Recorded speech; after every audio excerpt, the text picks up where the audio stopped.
we do that? Okay.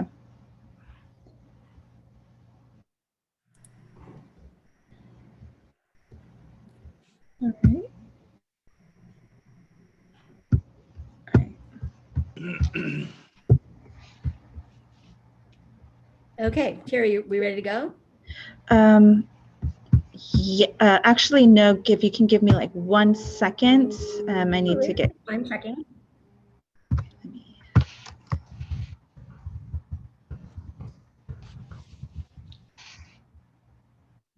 Okay. All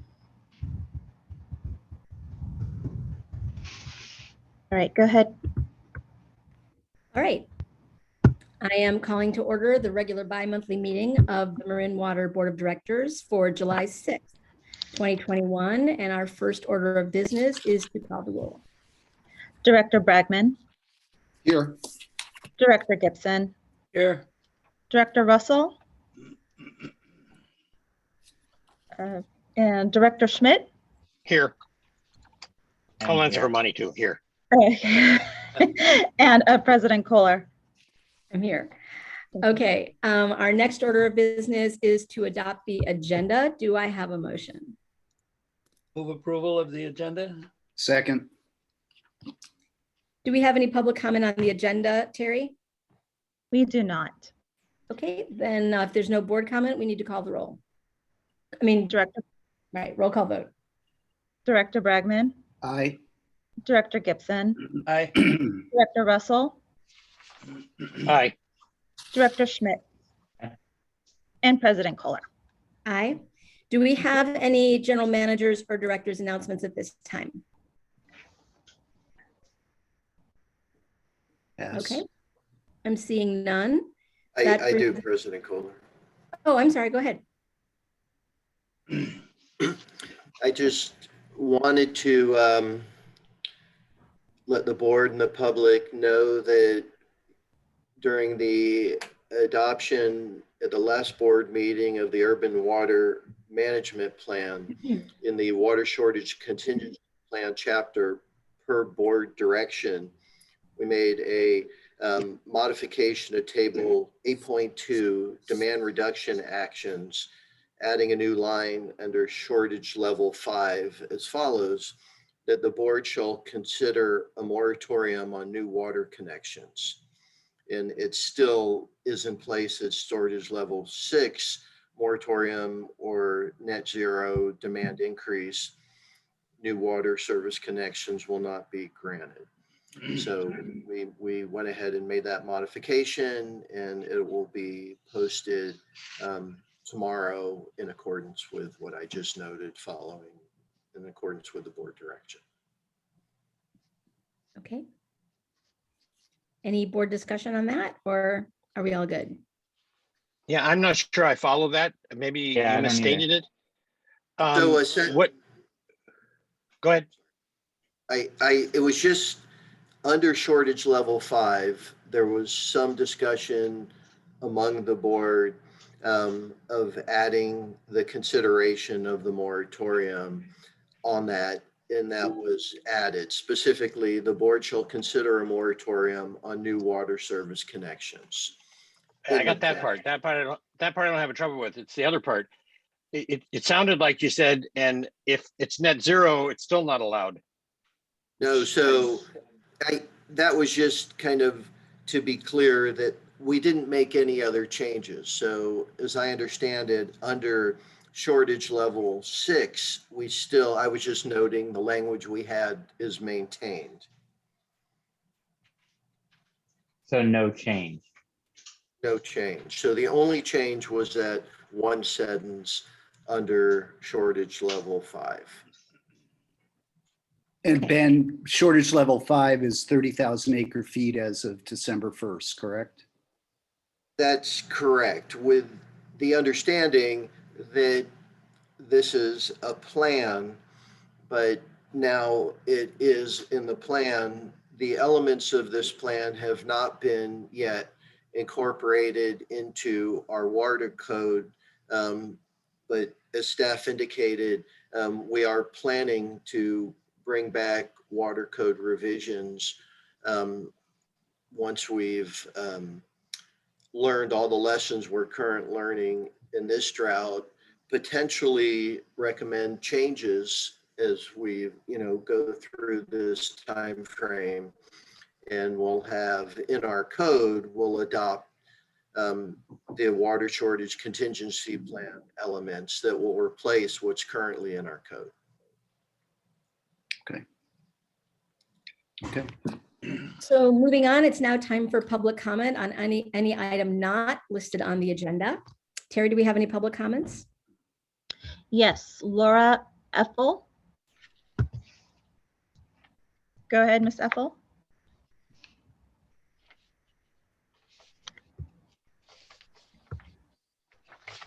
Hello, Miss Ethel. Can you hear me now? Yes, I can hear you. Okay, thank you. I did send an email message to the board and to Mr. Horenstein, but I'd like for you to put on the list of things to consider the possibility of reusing wastewater. I've pointed out that Orange County does a considerable amount of this, and I think I transposed the letters of our local agency, but the Central Marin Sanitary Agency is exactly the right place to have this discussion. And I believe they're willing to do it. I've been in touch with one of the board members there. They're having discussions now. This is something that will take a while to do, but it's so much less expensive than reverse osmosis desalination that it ought to be on our agenda of things to consider for additional water. And I would urge the board to have management explore this possibility because it could be so beneficial to our district. Thank you. Thanks for the comment. And as you know, we can't actually engage with you on comments that are not agendized, but I'm going to urge you to stick around for the discussion of the drought update because I believe there will be an opportunity to discuss that issue at that time. Do we have any other public comments? We have 3 more speakers in this order: David Moeller, Max Perry, and then Paul Kavitz. Mr. Moeller.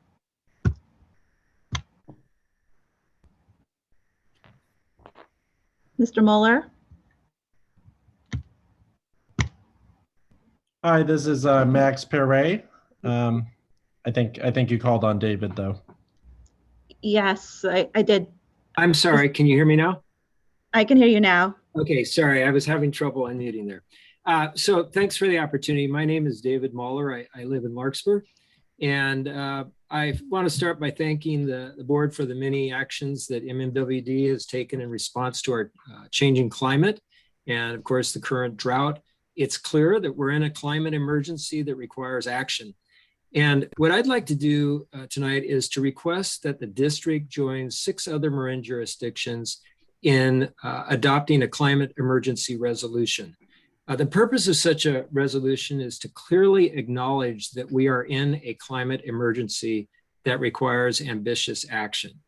Specifically, it would direct staff to consider climate whenever they make decisions or recommendations, and it would reflect the urgency of the issue in staff reports.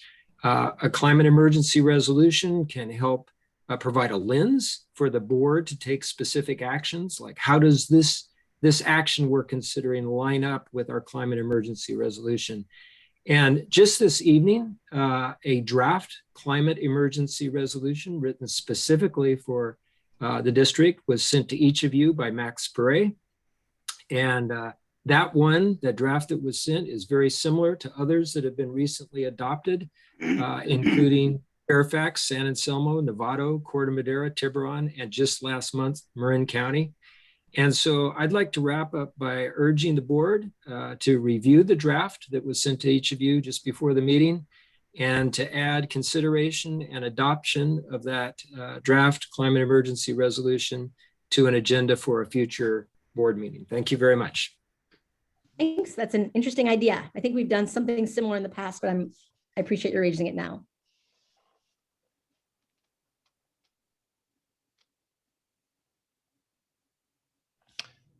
Hello, President Kohler Very and members of the okay. board. Can you hear me? We can. Great. My name is Max Perret. I know most of you. I live in Mill Valley, and I co-chair Sustainable Mill Valley. And for the last year, I've chaired an informal working group made up of leaders of each of the environmental organizations in Marin, as well as a number of city council members and sustainability commissioners at each of the city. We've put together draft climate emergency resolutions. We've brought them to city and county staff, as well as the Golden Gate Bridge District.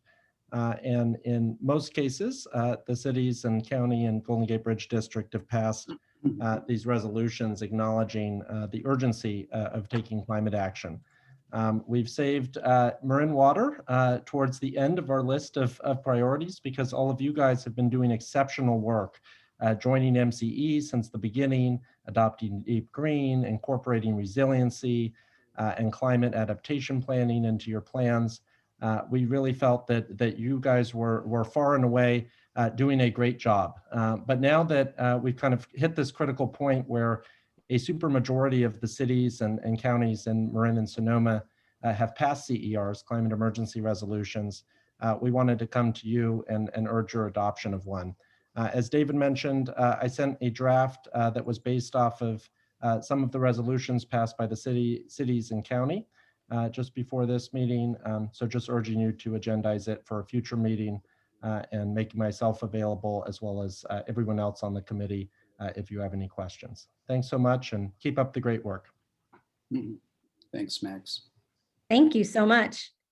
Anyone else, Terry? Yes, Terry, you were muted. Oh, sorry. Go ahead. yes, Paul Kafitz. I would appreciate that some inaccurate information that has been published by your manager in town hall meetings with our legislators and in some articles with information attributed to board members be corrected because it has misinformed the public.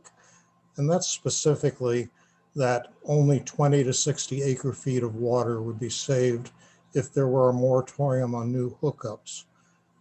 This information is based on you're looking at only 3 short-term projects that are finishing up the approval process. Your moratoriums in the past have lasted 4.5 and 5 years. There's 1,000 acre feet of hookups that have already gone through the EIR hearing process at Strawberry Seminary. There's 1350 apartments at Northgate that are already in the community outreach project process. There are 7,000 units that ABAG wants to start under construction immediately. If all of these are added up, there are thousands of acre feet that are going to be coming to you for potential hookup preliminary commitments. I think you should acknowledge that you're looking at thousands of acre feet that would be saved if there were a moratorium on new hookups, not the 20 to 60 or 1/1000th of a percentage that your district manager has been telling the public and been telling you. That's misleading, inaccurate, and it's designed to downplay the benefit of a moratorium. That's unfair to the public and to your board. Thank you. Thank you. Thanks for the comment. The next 2, Sarah Turner, then Jan Lotion. Ms. Turner? Hello, my name is Sarah Turner, and I'm a member of the Sustainable Mill Valley Climate Emergency Resolution Committee. I'm also co-chair of Mill Valley Seniors for Peace. And I want to support statements made by David and Max and urge you to discuss the adoption of a climate emergency resolution at your next meeting. A declaration of climate emergency will proclaim to all that you consider the climate impact of every decision that you make. I believe that continuing aggressive action now is vital to our future survivability. Thank you very much. Thank you so much for the comments. And then Ms. Lotion, Jan Lotion, please. Can you hear me? Yes. Hi. I just looked at your website and I'm disappointed and alarmed. The amount of conservation by the general public is still just over 20% when we are 6 months into 2021. I feel very disappointed that your board has failed to inspire the public to conserve more. Apparently, if we have another horrifically dry winter and the rate of conservation does not increase to be more than 20%, we could run out of water in our reservoirs in a year. I appreciate all the longer, far-reaching efforts on climate change, pipelines, desalination, wastewater, but we are in an immediate, crisis. And the only immediate answer is conservation. So I propose that I feel that the board has been ineffective in communicating with the public. I think people know there's a drought. I just don't think they're getting how severe it is. And I propose that the board send out, or the water district send out, a one-page, two-faced flyer that lists all the ways, in very specific ways, in which people can conserve water. The whole old list: not flushing the toilet every time, not running water while you're brushing your teeth, collecting the water that while you're waiting for it to heat up, doing full loads of laundry. I haven't seen this anywhere, and I appreciate that you've told people not to power wash and irrigate outside during the middle of the day, or too often. But I don't see what's happening in very specifics. I think the flyer should say, this is how severe things are, that our reservoirs may run dry. If, as a community member, you can help by doing and have a list of 10 to 20 simple things, no cost things that they could do at home. And then point out that if this doesn't happen, that we could run out of water, and as well that the water rates will have to go way up. So I'd really like to see you do something like that.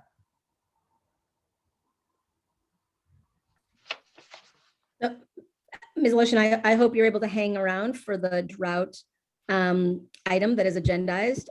I believe, I don't want to get ahead of ourselves, but we have actually sent exactly that flyer. It obviously has not had, I think I think you should hang around for that item. And I believe that our communications manager will be able to provide a much fuller picture than we can at this moment about what we have been doing. And of course, we appreciate that there's more that we can be doing. Terry, are there other comments at this time? None at this time. Okay. That brings us to our next agenda item. Sorry, I just have to get back to my agenda here for a second, which is the consent calendar. Do I have a motion? Move approval of the consent calendar. Second. Terry, do we have any public comment on approval of the consent calendar? There are none. Okay, then we're looking for a roll call vote. Director Bregman, Aye. Director Gibson, Aye. Director Russell, Aye. Director Schmidt, Aye. and President Kohler. Aye. That brings us to the regular calendar. Item 7 is adoption of a resolution accepting the State Coastal Conservancy Grant Award for forest restoration and vegetation management, and a bunch of other stuff, but I'll leave it there. Who is Good presenting? evening, board members. This is Matt Sigas, the Grant and Legislative Program Coordinator. On June 7th, the State Coastal Conservancy authorized a grant to Marin Water in the amount not to exceed $1 million to implement forest restoration and vegetation management projects on the watershed and on an adjacent Marin County Parks Preserve. If approved by the board tonight, this grant would allow critical forest health, invasive species removal, and field break maintenance work to be conducted on the watershed. The grant also supports compliance and other necessary pre-project environmental scoping activities, which are guided by the district's Biodiversity, Fire, and Fuels Integrated Plan, or BIFIP. Approval of this grant will allow the district to enter into an agreement with the Conservancy to utilize $800,000 of these funds for project work on the watershed, and to coordinate with grant subawardee Marin County Parks, utilize the remaining $200,000 for vegetation management in their adjacent preserve. Staff recommends that the board, by resolution, accept award of the grant, authorize the general manager to negotiate and execute a grant agreement and any amendments thereto with the Coastal Conservancy, and authorize the general manager to enter into an MOU with Marin County Parks and Open Space in an amount not to exceed $200,000 for work to be completed on their Blythefield Summit Preserve. Thank you. Thank you so much, Matt. And that is fantastic news. I'm delighted to hear it. And good on you and the rest of the team that worked so hard to make that happen. Do we have any board comment on this item? So Matt, as far as the grant, the use of the grant funds, it sounds like they're somewhat unencumbered other than the sub-agreement with Marin County, correct? That's correct. We do have a work plan in place for that work, and it's guided by the BIFIP in terms of the type of activities and the location.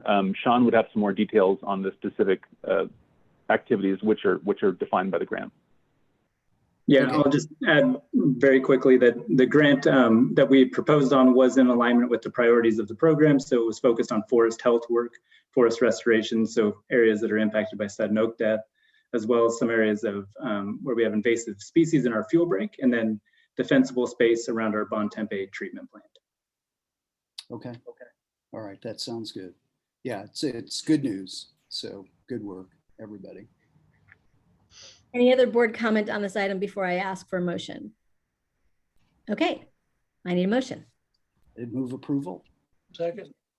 And then Terry, do we have any board comment? I mean, sorry, any public comment on this item? No, we do not. Okay, then we're looking for a roll call. Director Bragman, Aye. Director Gibson, Aye. Director Russell, Aye. Director Schmidt, Aye. and President Kohler.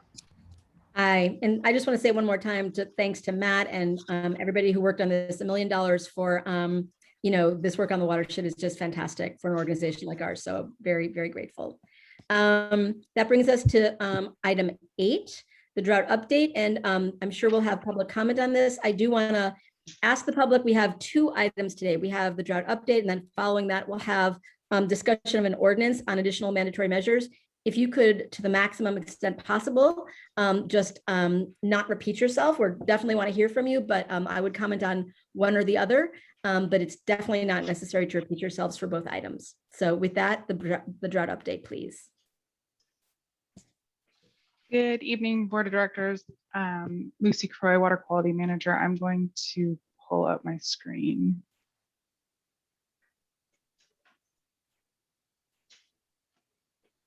Okay. So tonight we have a drought update. Tonight we'll start off with an update on water supply conditions and water use. Then we'll give an update, both Jeannie and Carrie tonight will be giving updates on our drought activities and outreach, as well as a brief update on our conservation efforts, and then end with next steps. So starting off with total reservoir storage, we ended the fiscal year, so at the end of June, just around 35,000 acre feet. You can see that the slope of our storage line over this past year has been pretty stable without much rainfall or runoff coming into the reservoirs over the past year.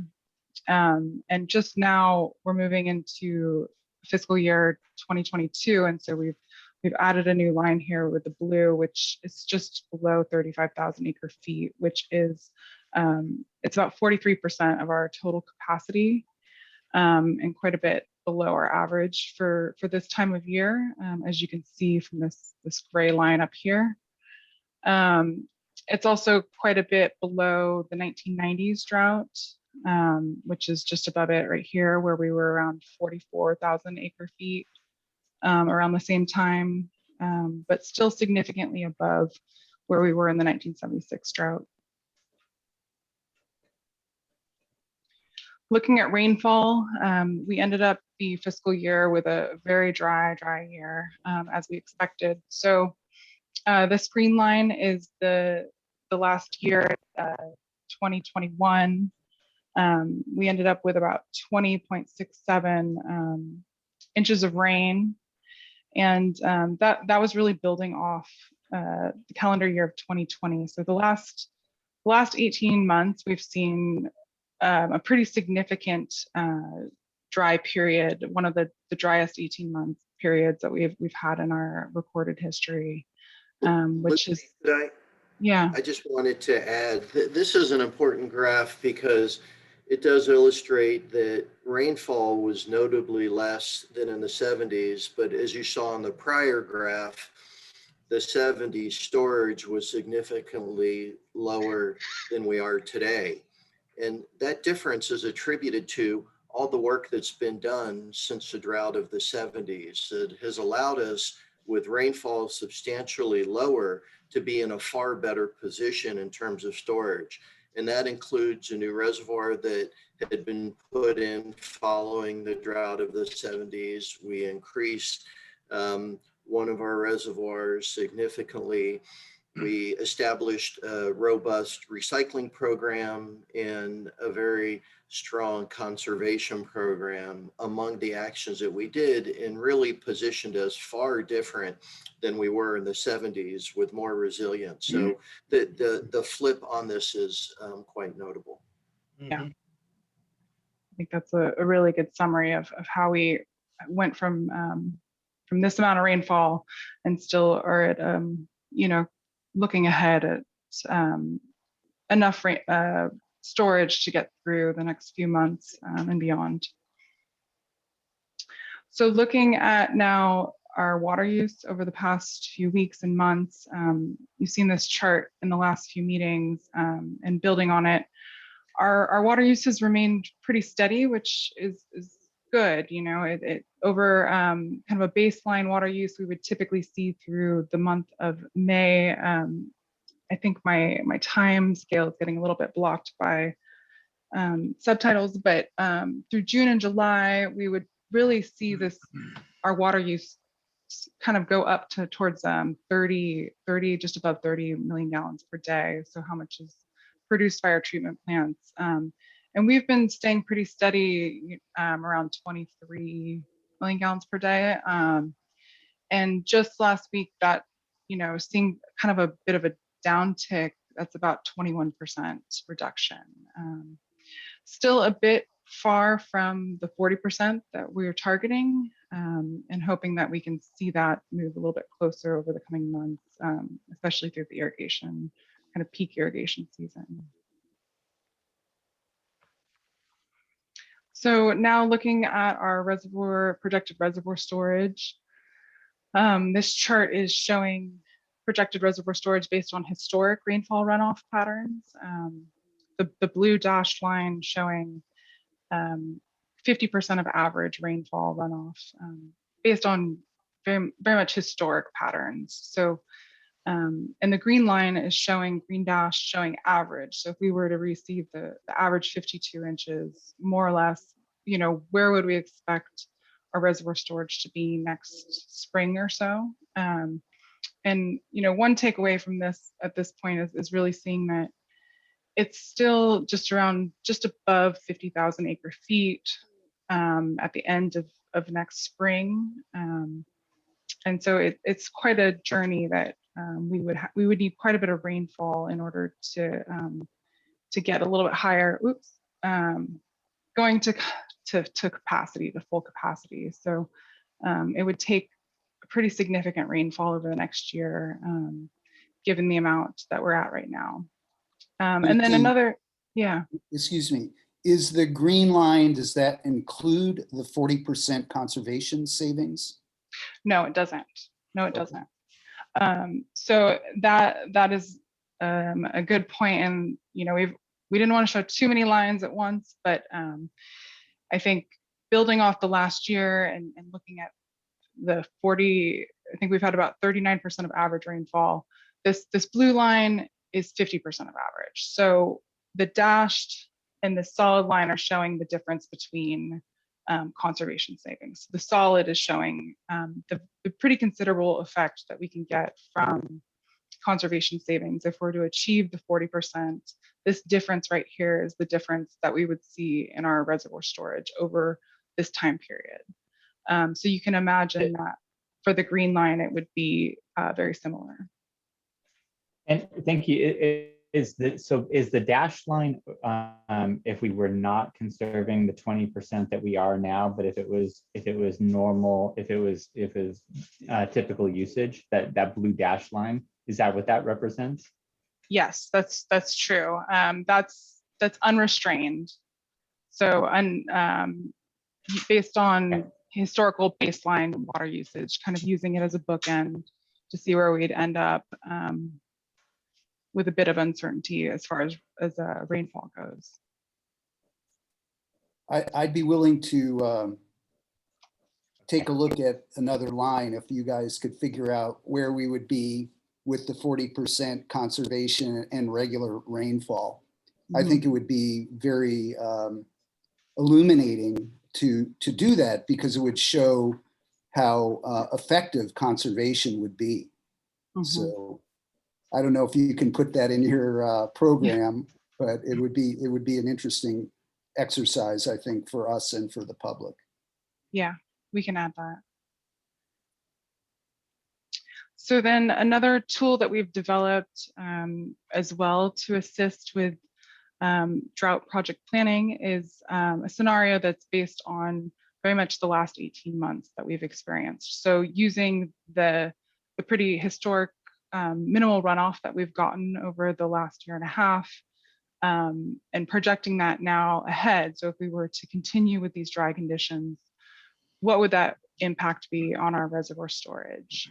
And using this primarily for drought emergency project planning and thinking about timelines.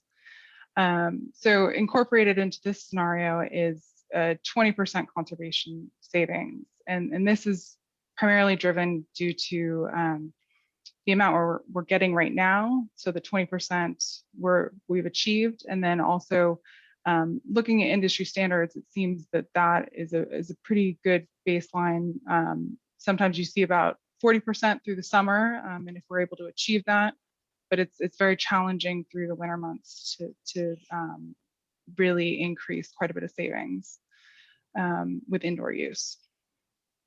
So this chart is used primarily for project planning and looking ahead, and then also thinking about the uncertainty when it comes to the lower levels of our reservoir storage that we haven't used.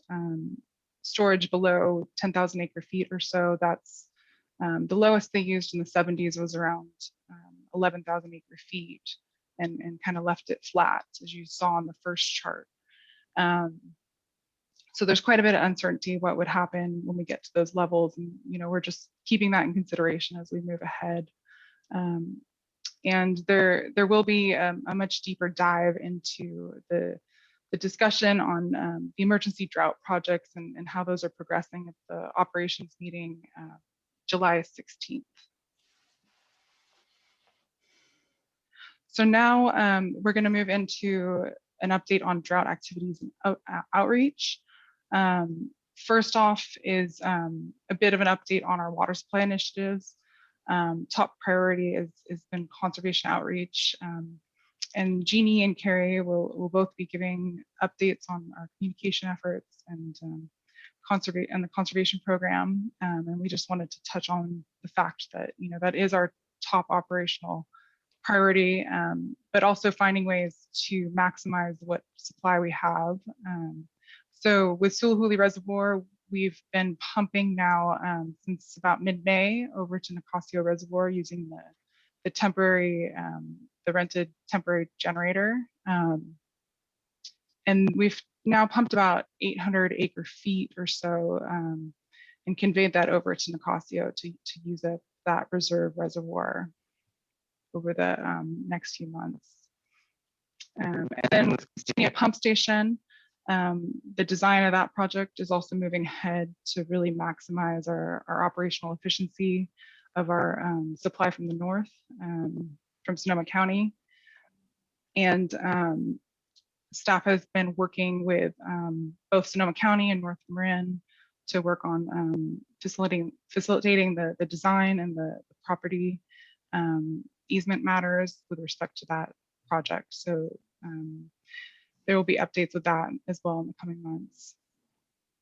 And then with respect to recycled water, there's a few initiatives that we've been pursuing on the commercial side, increasing the access to some of the hauling, so allowing more availability of recycled water to our commercial users. And then shown over here on the right is a picture of under construction, the residential recycled water fill station that we've been working really closely with the County of Marin, and it's been great to kind of see that project move ahead. We're hoping to open it up probably shooting for mid-July right now, and that project is really to open up a fill station for residential customers to come and pick up recycled water to help with the irrigation restrictions and alleviate a bit of that as well. And that Say, fill Lucy, station, yeah. Lucy, I'm sorry. Before you move on from recycling, we had a comment about this in the public session when we couldn't respond, but now that it's agendized, can you speak to that? There was a concern that we were, I'm not sure that the person asking the question was aware about, our engagement with, with the sanitation districts. So can you sort of speak to that broadly about what we're doing with recycling and about the coordination underway with the sanitary districts? Yeah, we've actually we've been working pretty closely with the sanitary districts. Some of the restrictions we put out were on how our potable water is used by the sanitary districts. So one of the main variances or the approaches to the variances has been working with the sanitary districts, and so increasing their access to, as I mentioned, the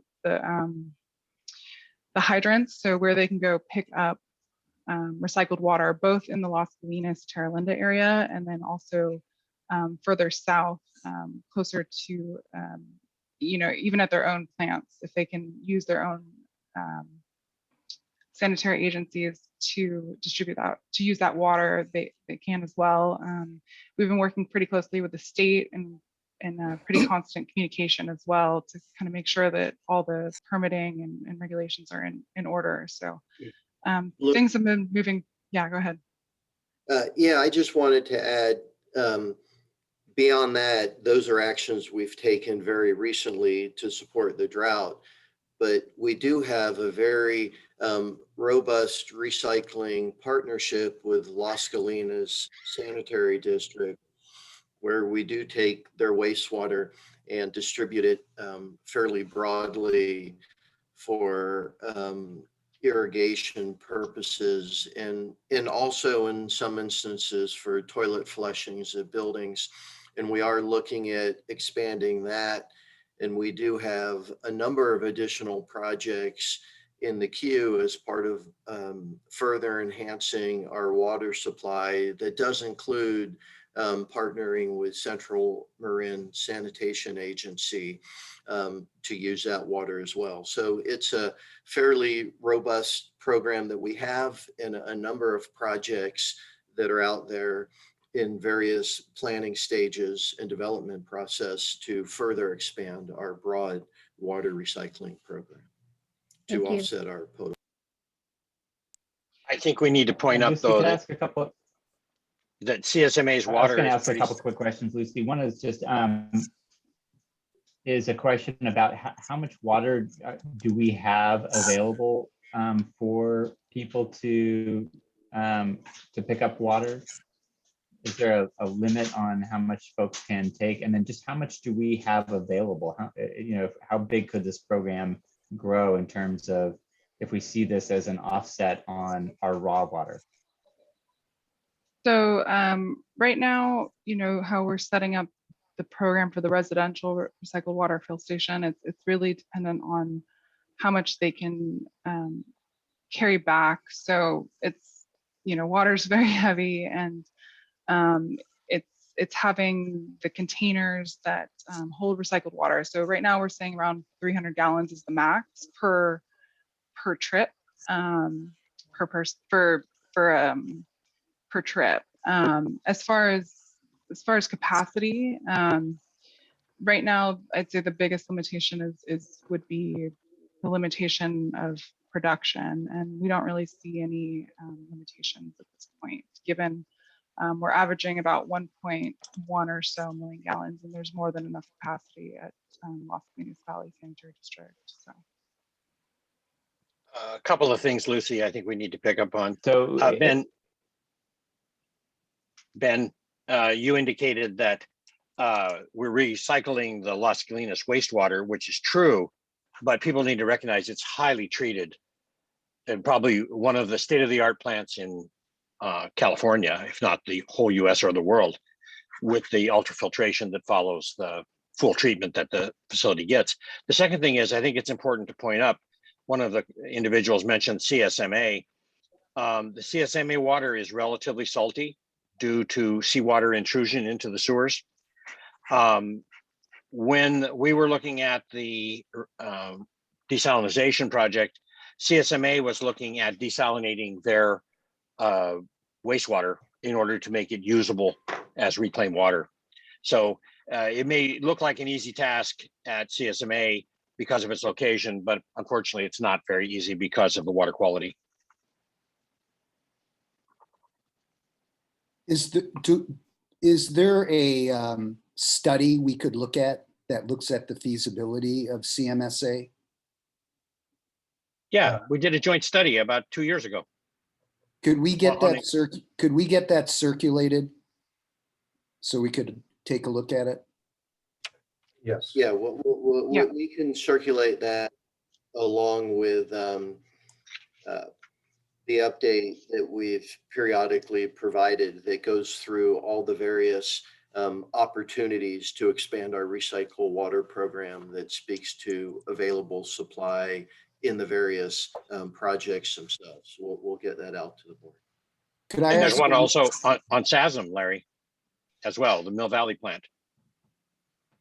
Could I ask one other question before we move on, which was there was a mention that we're expanding the non-potable uses in the Las Colinas district, including toilet flushing. And I think it would be interesting for the public to hear about that. So that's really that, when there's opportunities with new developments, such as any new developments within our right now existing service area of the recycled water system, such as condominiums that are going in, we do look at feasibility of installing dual plumbing. So having toilets flushed with recycled water to offset that use. And then irrigation as well. So it's one of the most interesting parts of our recycled water system is that, that is a component that we have a lot of residential as well that also have that component. So 33 San Pablo is one example. Where as well, Lucy, has the new proposed construction at Northgate at the Sears building. All of that is served by the reclaimed water. And I'm not saying right now, but I'd be very interested in learning about the limitations on increasing its use for non-potable uses in that district so that we could increase the use of recycled water as appropriate. We've also looked Yeah. at, we've looked at taking that water out to Peacock Gap Golf Course, and of course the whole area from here to there, as well as the possibility of taking it to downtown San Rafael. How much is involved in that? I mean, what would it take to accomplish those two? It's a considerable amount of capital to continue to expand the system, but we are looking actively at those options and the feasibility to move ahead with those recycled water expansion projects. So. And it goes right through the center of San Rafael. Yeah. Right. What's exciting about those projects is Marin really moving in this one water direction where we are treating all water, which is a challenging thing to do in our situation where we're so siloed, right? Marin Water is just water provider. We've got our 16, sanitary districts, and some umpteen number of stormwater districts. So I think this kind of coordination is exactly the direction that we need to be going to really build that one water future. But I don't want to move on from this item. I believe Director Schmidt had another comment. I don't want to move on without getting back to you, Monty. Or maybe not. Sorry, I was muted again. That dreaded forget that you're muted. Lucy, a question just in terms of the limit on what people can take. Right now, the limit of 300 gallons per day is driven by the ability to transport it. So a tank that could be hauled around. I just wonder to what extent a larger water hauling truck could make more recycled water available to residential customers who are going to be needing to cut back on outside irrigation, and whether that 300 gallons per day is something that, especially if we have 1.1 million gallons of water available a day, like the more that we can get out there offsetting our raw water use, the better. I just wondering if there's any limitations to the amount that we put out per day, or that customers could come and take. Yeah. So we're not. So to be clear, we're not limiting how much they take per day. It's just 300 gallons is what we've initially thought of as safety when they come to lift water or move it around. But we're not going to put any limitations on how much water is taken by any customers. As far as Lucy, if I could, yeah, I believe maybe where Director Schmidt is headed, we have gotten some requests from commercial water haulers to come in and have access to a tanker truck that then could be potentially delivered in bulk to our customers. And I know Paul's given that some thought. So Paul, could you share your thoughts on how we could think about that opportunity? Yeah, sure. Good evening, board members. Paul Cillier, Operations Director. Briefly, the residential fill station is really for customers to come in with smaller containers and take them home. The 300 gallon limit is sort of the limit of what you would want to put in the back of a standard pickup truck in terms of safely driving that down the road. And other agencies that have had residential fill stations have actually had accidents occur when people overload their vehicles. So that's sort of where that goes. And it's a per trip. So if you were really industrious and had several tanks and pickup trucks, you could come by and pick up more water. As to the larger sort of commercial haul, we do have a commercial hauling permit that exists already. The challenge for us is when that water is used in a residential garden, it has to have, there are a bit more controls under the commercial permit than there are under the residential permit. And because we have an existing commercial permit, I think it would be easier for us to try to get the commercial hauling permitted there than under the residential permit process. So we are working with the state board, the regional board, to understand what their requirements will be for this larger volume of water that may be delivered to one customer or perhaps right, to several customers. If there's a 4,000 gallon tanker truck, and maybe there are 3 or 4 or 5 or 6 homes that are sort of subscribing to that service. So we are working on it. Paul, thank you for looking into it. What do you think the timeline is for understanding more about that? Just knowing that we've got potentially new restrictions coming into place, and we're in the middle of now of a hot season. So yeah, it would be, most likely we'll know within a week or so what the sort of requirements would be for residents that want to use this water in their gardens. And hopefully it's not too draconian, and we can get a simple permit process going where we sort of educate the customers on the safety aspects associated and the differences of using potable versus recycled water in the gardens. okay, great, thank you. Okay, so to finish off this slide, the other item we were going to touch on is just the emergency drought projects that we are continuing to look at the feasibility of, and we'll be bringing back a more detailed discussion at the operations committee July 16th, next Friday. And now I will be handing off to Jeannie, our communications manager, who will be giving an update as well.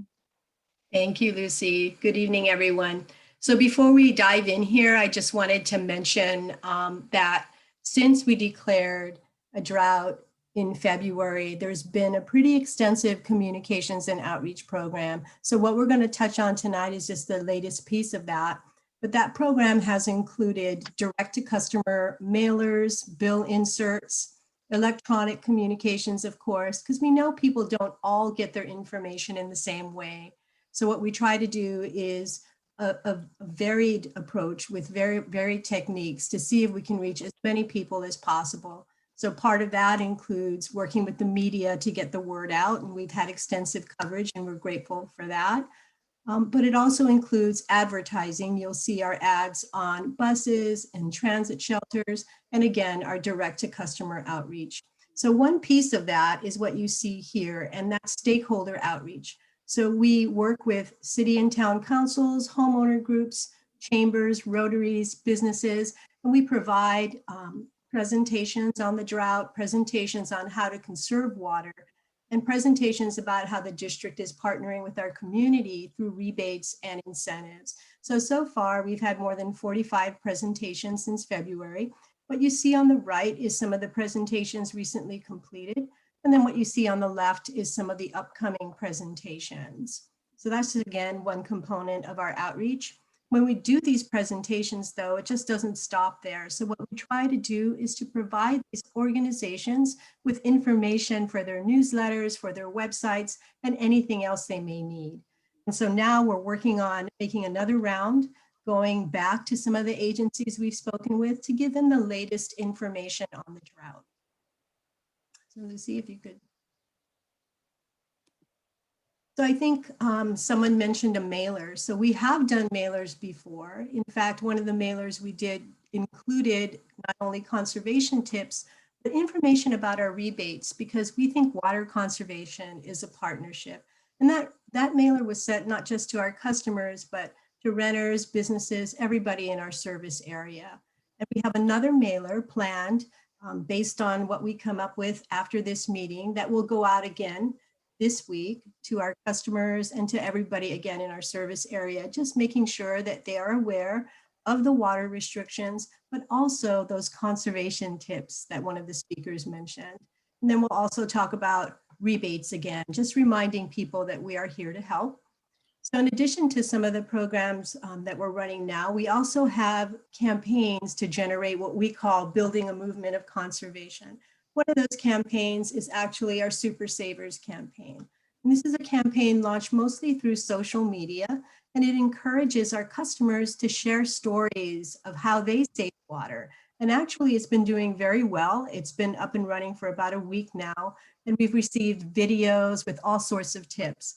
So we're happy to share that, and we're looking forward to the month of July because all during the month of July, we're going to be featuring stories from our customers. So you can follow us on social media, but we'll also put that on our website and work with the media to see if we can share some of the more innovative stories, because there have been some great ones out there. One of the things I wanted to mention for the Super Savers program is that we have a community in Lucas Valley, for example, that is doing everything that they can to see how much they can save. And that's really what it's going to take. It's going to take communities working together. In this community in particular, we have a resident who installed a flume device and did a video to explain to his friends and neighbors how easy it is to really track your water use. Then we have another gentleman who's installing a hot water recirculator. So really all of those little things taken together, that movement. And right now, while we're at 20% conservation, we think that's a good start. If you think back to the 70s, it took a year to reach 25%. So we're encouraged and we want our residents to do more. So it's our job to make sure we keep them informed and keep them engaged. We are having a next drive up event. We had one earlier, and this is an event where people can either walk, bike, or drive up and pick up a bucket that contains water efficient fixtures, conservation information, and things of that nature. So it was a huge success. And we're going to do another one in August in partnership with other water agencies. I just want to say real quickly on the drive up event. I mean, I participated in that, and I just want to once again give the staff tremendous credit for that. I know it was a big lift, and I just thought the response was extraordinary. I mean, I picked up, I think 5 or 6 of the buckets and the fixtures that were available and brought them to an event that I was going to, and I didn't have enough. So I just think it's a great thing. I hope that we've got the resources to do them even more frequently. Yeah, we're really excited about it. And we had 3 locations. We sponsored 3 locations, and I was at the Corte Madera location, and it started at 9, and by 8:30 we had cars lined up. Within an hour, we had to put out a call for more buckets. So it's so great to see the community engaged. So I'm encouraged by that and hope to see that conservation number rise. But it was a wonderful event. Thanks for participating. Sure. And maybe, Jeannie, just one quick thing, because I think there's a concern, and I understand it. It's a very rational one where, if we're only getting to 20%, it sounds like a no number, although I appreciate you're making the point about how long it took to get to 25% in the 70s. But there is this, it's not that, you can let people know that there's a drought, but there's a lot of, can you just walk through the steps that you see as a communications person between we're letting you know about the programs we have, we're letting you know about the severity, but that doesn't necessarily translate into action immediately, right? I mean, communication and action on the part of the consumer are not, it's not necessarily a straight line. And I think it would be useful for the board and possibly for some members of the public to hear from you about, because there's a lot of factors involved, right? Exactly. And that's a really good point. So one of the most difficult things to do is to change behavior. Getting the information out there, you can do that, but you need to be consistent, and people need to hear the message again and again in the same way. So what we try to do is use all of those platforms to get the message out. But once the message resonates, you need to keep going. You need to keep pushing, because that's when you'll start to see behavior change. I think when we first started rolling out the campaign, we were at 2%, and then we went to 8%, and then 11%, and then 15%. So it's going to slowly increase as the word goes out, as friends and neighbors and families talk about the drought, and we're seeing more of that, really. We're seeing more inquiries coming into the district. So I think people are aware that we are in a drought, and now what they are doing is trying to find those ways where they can really save water. So where they can take that information and convert that into conservation. We're starting to see that now, and hopefully we're going to see more of it in the future. I hope that makes sense. Okay. So part of our campaign also includes advertising. We are in the process of putting together what we call phase 2 of our advertising campaign. So this next phase will let the public know that this drought is severe, it's a historic drought, and to continue saving water. So we're going to use the existing platforms that we have been using for our advertising, which includes out-of-home advertising, things like transit shelters, bus backs. We have digital advertising that's really widespread right now throughout Marin County. We've been advertising in news organizations, in print, and digital formats. And then we're going to expand into magazines and more radio and outdoor kiosks now, as more and more people are starting to get back to activities that they used to participate in, whether that's shopping or restaurants. So now we're sort of shifting gears to move the campaign and make it more extensive. We're also updating all of our signage because those two will go hand in hand in terms of keeping the community informed. So that's already underway, and we hope to have the initial concepting done as early as next week so we can start getting those fresh ads out there. So I mentioned digital ads. So we have digital programmatic ads, and those are ads that sort of pop up on websites that you visit, whether it's a shopping site or a news site. And the goal of a digital ad is to just have you look at it and get that impression. And that's really what it's called, an impression. And so far since February, we've passed the 1 million impression mark. So we've had 1.2 million impressions. And again, I mentioned that it's consistency and seeing that message pop up again and again. So we want to make sure that we really have a good saturation in terms of online advertising. So that seems to be going very well. Our social media ads are strong. And as you can see here on the white, one ad can pull in 24,000 people. And that's 24,000 people reached in a matter of 3 days. We run these ads for about 3 days, and we try to run one a week. We change it up to test different messaging strategies to make sure that we're adjusting to what we're seeing in the results. So this is just one example of some of those digital ads that you see. Okay, Lucy. So just a little bit more about targeted outreach.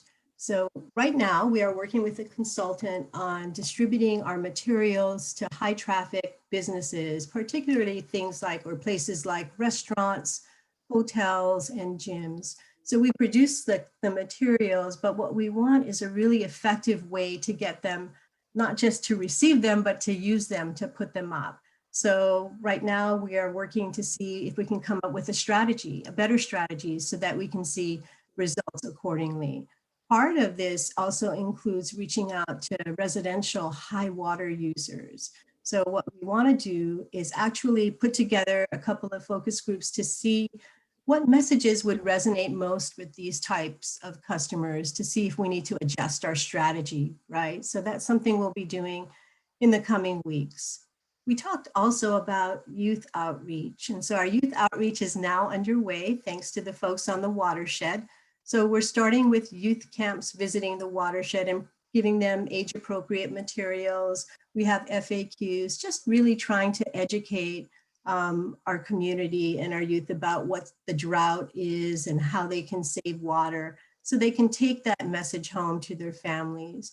We're also using the TAM van, which is a really great resource for us with one TAM. And our next phase will be to move into other recreational programs, community centers, and events where we can reach out even more extensively. So that's a quick snapshot of our youth program. And I think now I'm going to turn that over to Carrie. Give me just 1 second though, before you, can you go back for a second? I think it would be useful when you say targeted outreach, you mentioned high water users. Are you talking specifically there about the tier 3 and tier 4 water users? Yes, yes, I believe so. And if you remember from the last meeting where we saw the slide using AMI data and flume data that showed still people were irrigating 4 or 5 times a week. So we want to be able to address that. Yeah. Really see if we can curb that water use. And we know they're getting the message because they're purchasing the flumes, and we know that they know what they're using. So now the challenge for us will be to come up with messages that resonate with them to get them to cut back. And that's really what this is aimed at. I'm really glad you're doing that. I think that's really important because there are some people who are going to be somewhat price inelastic. So the more that we can tailor our messages to them beyond price, I think that's really critical. I agree. All right, very good. Thank you, Jean. Could I ask, are we getting any public information messages on local cable? Actually, yes, we are working on that now. We have a script already drafted, and we're preparing to do that with not just cable access, but the next round of advertising will also include digital ads through Comcast, you know, Netflix and things of that nature. When you're on that platform, we're trying to find a way to get our advertising up front there as well. I know Sonoma Water has tried that, and they seem to think that they've had some success with that. So that's also in the next phase of our advertising. So absolutely, thank you for the reminder. Okay, good to hear. All right, moving on. Carrie Pollard, Water Efficiency Manager, and I'm going to be doing the conservation update. So we're going to start here is I want to share what's being developed for the July 16th meeting, the operations meeting. And the goal here with this slide is really to get feedback from the board and kind of prep the board on what staff is putting together for that presentation to ensure that it really aligns with, you know, the information that you'll find most useful. So we'll be looking at two various types of program, right? Both short-term and long-term conservation programs. Starting with the short-term, really our drought response programs. We want to look at the status of each of the programs, really take a deep dive at what's been offered, what's the level of activity that we've seen, what are the trends that we're seeing around those specific programs, what are we projecting as far as additional program activity in the coming months as part of drought response, and then finally, taking what we've learned from each specific program and establishing goals and metrics, including, you know, expenditures, anticipated expenditures from meeting those goals. In addition to the short-term goals, we're going to really look at the long-term program goals as well. So this is in direct response to the 10-year financial plan process that's been ongoing. And we'll take another look at the process that we use for evaluating water efficiency programs, including projected savings from each of those programs, and then also the package programs, you know, so if we put a bunch of programs together for folks as an offering, what's the potential savings? Looking at anticipated participation levels, because obviously, you know, your collateral and your program design and all of these various aspects really impact the participation, which in turn impacts the projected savings. And finally, we'll be looking at the total program cost, going beyond just the incentives, but looking at, you know, a full communications plan for rolling out and ensuring that we can actually achieve the levels of participation we would be projecting in these long-term programs. So a big component of that also, of course, is outreach and education. And then finally, we'll also be pulling together, staff is pulling together some policy and regulation considerations for the board, looking not only short-term, but also long-term as options for the board to consider moving forward. So if there's any additional feedback you have on what we're putting together for the 16th, it would be a great opportunity to let us know. But I wanted to give also a snapshot, you can move on, Lucy, a snapshot of kind of where we are with our drought programs. So where we've seen the most success in the last few weeks. So for our turf replacement programs, this program launched, so both the Cash for Grass, the Rebate, and the Mulch Madness program, the direct install sheet mulching program, which we're calling Mulch Madness. They both launched on June 1st, and you can see the graph on the right there shows kind of a timeline of signups of applications we've received. It's a huge uptick starting on June 1st when the program launched. We're seeing currently 177 applications in the queue, which is about 6 per day. It's really quite impressive. Folks are definitely hearing about the program, and we see it clustering in neighborhoods actually. So you see the neighbors telling each other about it and those signups, those applications coming in. It's very interesting. In addition to the Cash for Grass, or excuse me, the turf replacement programs that we've seen a lot of success in, Flume continues to be, you know, a program that is very, very effective. We're seeing about 20 devices per day being installed, and we're currently at 1,170 within our service area. Calls and inquiries and emails continue to come in. For the month of June, we were at over 1,900 calls and emails. And then water waste reports also continue to come in. And so staff continues to work on those to provide, you know, excellent customer service and program information to all of our customers when they reach out to us. Next slide. So looking at next steps, as I mentioned, we'll have an operations committee on July 16th, which we will take a deeper dive into the conservation program, both long-term and short-term.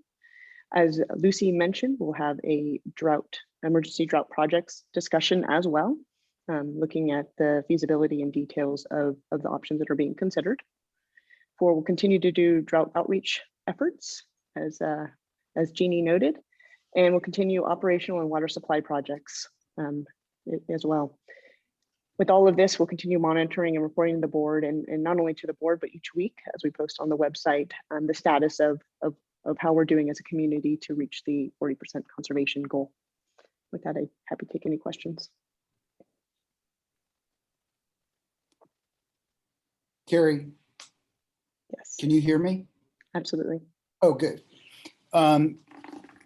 Have we given any consideration to adding high efficiency toilets to our rebate program?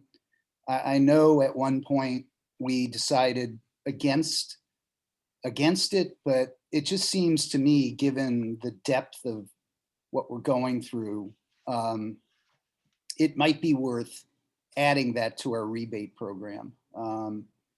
It's, you know, a lot of folks are not gonna even think about it, but if that rebate is there, you know, it may motivate them to change out an old toilet.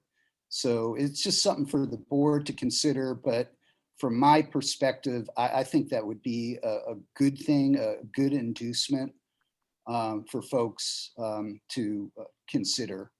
So I think the question is, I mean, you're certainly right, Larry, that the toilets are, I mean, you know, a lot of California's gotten through the drought, through any number of droughts with toilet rebates, but I thought the reason we'd pulled back on that, and Carrie, you can tell me, is that I think we felt we'd hit that saturation point. I mean, I have no objection to keeping it as a rebate, but didn't we feel that we were kind of there, especially with the plumbing code? You actually can't even buy an inefficient toilet anymore. True. That's exactly why with the rebate, it's gonna motivate people to change out toilets. So yeah, I know that, you know, they can't replace it, but it's going to motivate folks to do so. So, you know, I think it would be effective.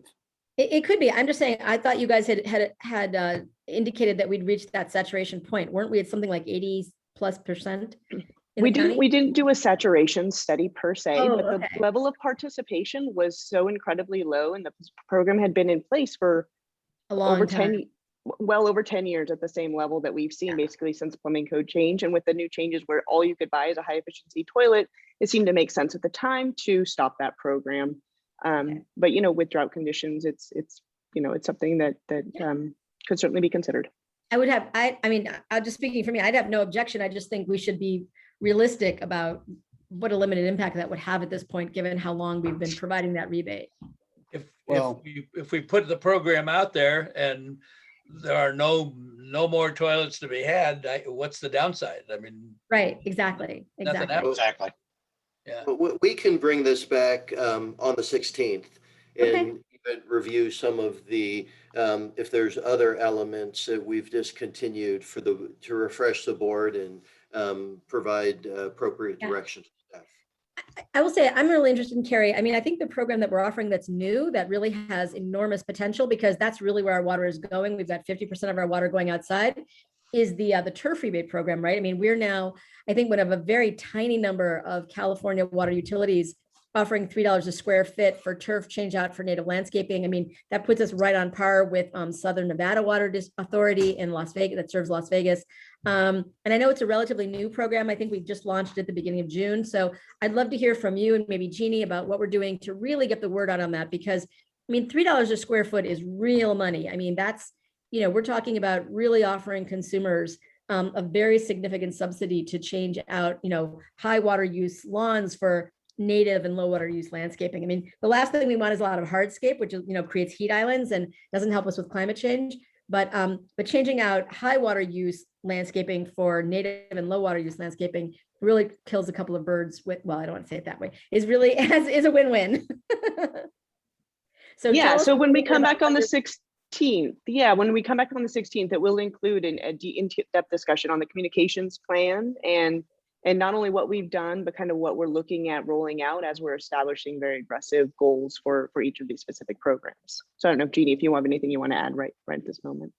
I think that's exactly right. And now's the time to really focus and go hard because we're moving into the summer. So Carrie and I have been strategizing a bit and trying to figure out what's the best approach. And I think what you'll see at the end of the day is a multi-pronged approach, but it will be a pretty aggressive outreach campaign around that rebate, a couple of the other outdoor rebates.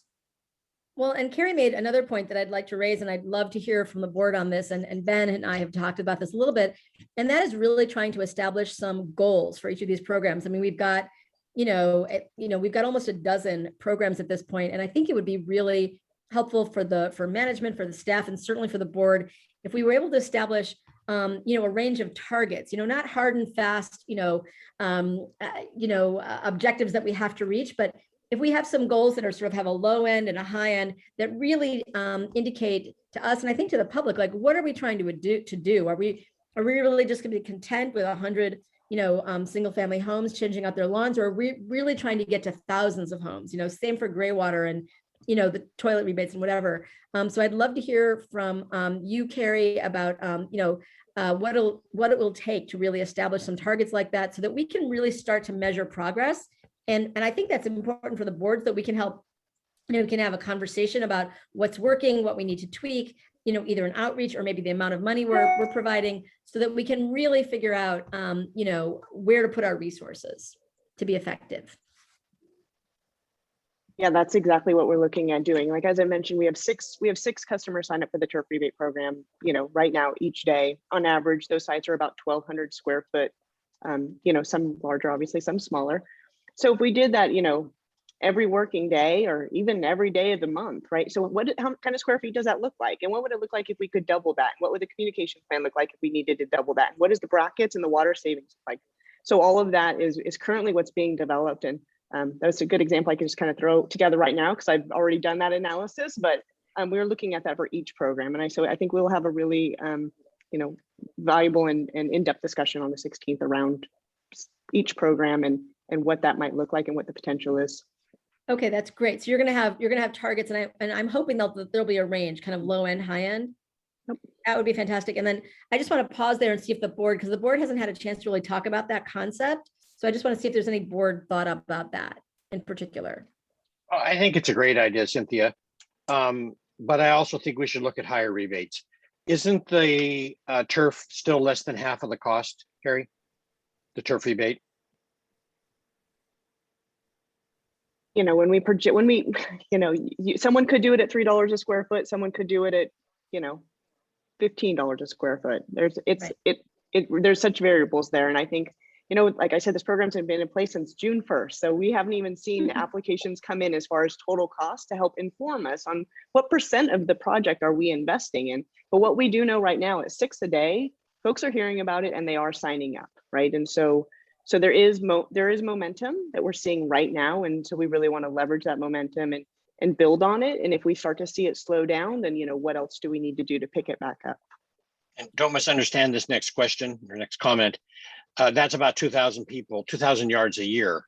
So at that rate, it would take us 30 years to get through. It's a great improvement. But my point is, and I think Cynthia is right on the track here, is, I would like to see us looking at 50%, not 3%. Okay.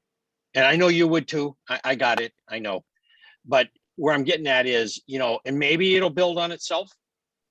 Do you have any idea, Cynthia, what Vegas is now? I mean, they must be closing in on the 90%. They're not at 90%. I think I don't want to go there. What I do know, and I want to share this with the team, is that Las Vegas is, well, first of all, they're at $3 a square foot, but the way that they're funding it means that they're able to invest an enormous amount of capital. They're 100% bond financing this, and that's where we need to be as well.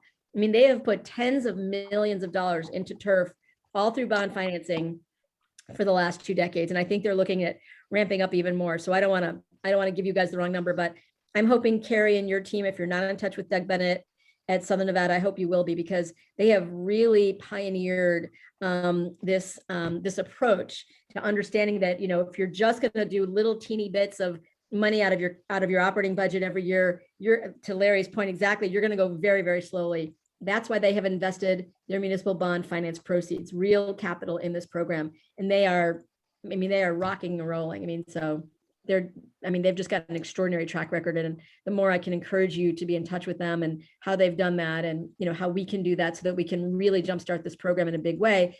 The other thing I like about using bond financing for this is that now you've got intergenerational equity going on. We don't need to necessarily have everybody today paying for benefits that are going to last 10, 20, 30 years. So there's real benefits to the ratepayers for amortizing these costs over time, rather than going very, very slowly and doing just very tiny, tiny programs, a little bit each year. So the more that we can put upfront capital into, especially the turf rebate programs, the better. I don't see Chuck. I'm probably making him very upset right now, wherever he is. Carrie, what's the difference between the mulch program and the turf replacement? So the mulch program is a direct install sheet mulching program. So we've hired Conservation Corps of the North Bay to send a crew out to actually do the work for our customers to cap their irrigation and sheet mulch their landscaping, sheet mulch their lawn specifically. The other option is the $3 per square foot rebate. So, I mean, wouldn't you have to do the mulching before you did the turf replacement, or? No, the mulching is the turf replacement. So Right. we don't cut out lawns anymore. They don't use a sod cutter, or they try not to use a sod cutter to cut out lawns because it creates a bunch of green waste that actually has to go to the landfill because it has netting in it. So instead of cutting out old lawns, they just sheet mulch them. So it's a process of compost, cardboard, and wood chips mulch to prepare the soil for replanting once the drought's over. And is that where the $3 per square foot rebate comes in? No, so it's one or the other. So it's either we'll do it for you, or you can hire someone or do it yourself and get $3 a square foot. And is one or the other.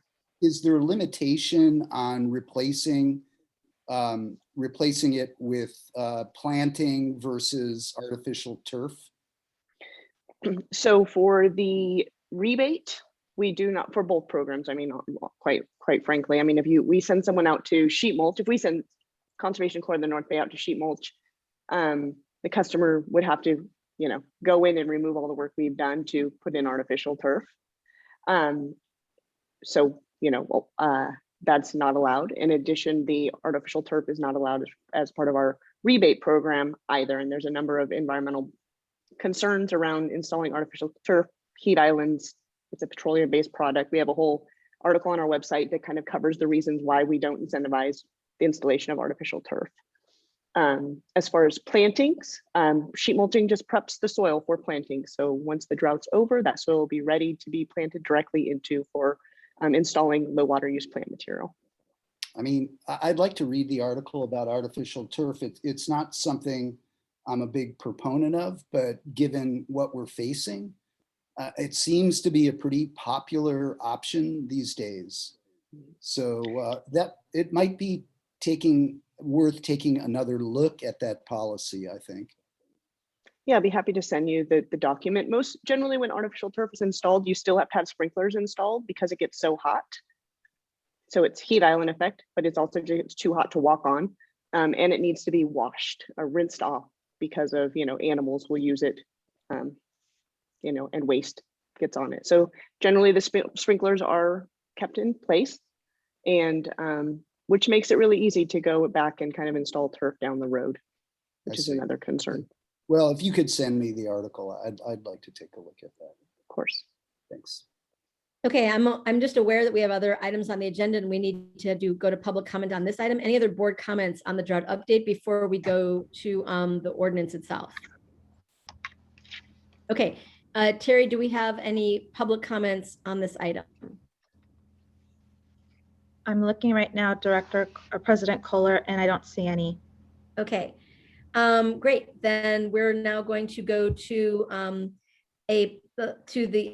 item 9, which is adoption of ordinance 452 to add additional mandatory water conservation measures.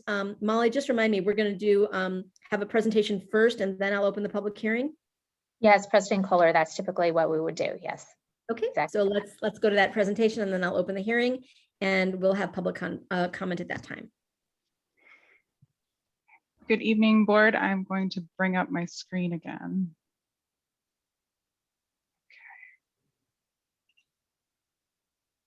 Okay. So good evening, board. Lucy Croy, Water Quality Manager. I'll be giving a presentation on the proposed additional mandatory drought measures.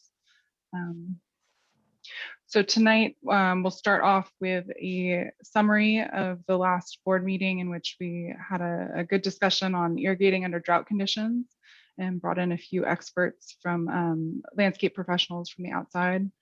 Then we'll have a discussion on the proposed additional drought measures and then finish off with the recommendation and next steps. So starting off with irrigating under drought conditions, we wanted to emphasize that the critical window for irrigation is really during these peak summer demand months. We really see during the June, July, August, September, our demand double. So as you can see up here, from the winter months of January, February through the July, August months, it's really a window for us to take advantage of the water savings that can be had during these months. And this is typically due to irrigation and outdoor watering, as we discussed in the last meeting. So over the past 2 months, we've been targeting a 40% district-wide reduction, especially during the summer months, the high irrigation months. And so far, we've seen an increased conservation. And as we go week by week, it seems that things are ticking up a bit. This past week, we saw a 21% increase in water savings. But we still haven't achieved the 40% district-wide reduction that is really targeted and necessary during this pretty historic drought. So right now, we're looking for achieving more through additional proposed restrictions. So this is a new analysis that we put together looking at the flume data. So the flume devices that we have out in the system, we were able to look at, how many of those that have taken advantage of our rebate and are using the flume devices. What does that look like in our system, and how are they irrigating according to the restrictions that we have in place right now? And what we're seeing is that about a third of those devices, so a third of those customers that have the flume devices are irrigating 2 days or less per week. So the overhead sprinkler spray irrigation, we're able to divvy up how water is used using the flume devices. It's pretty impressive platform that they've put together and validated. And using this data, we're able to see that just through this small subset that could be a proxy for a larger look at our system, that right now about a third of our customers could be irrigating about two days or less, and that's really tying to a smaller amount of overall water savings than we would have expected going into July. At the same time, we were able to pull some drip irrigation data. So we were able to look at both the overhead sprinkler spray irrigation as well as drip irrigation, and able to see that about 54% of those flume customers are irrigating more than 3 days per week. So irrigating 54%. 54% of those customers are irrigating 3 days or less.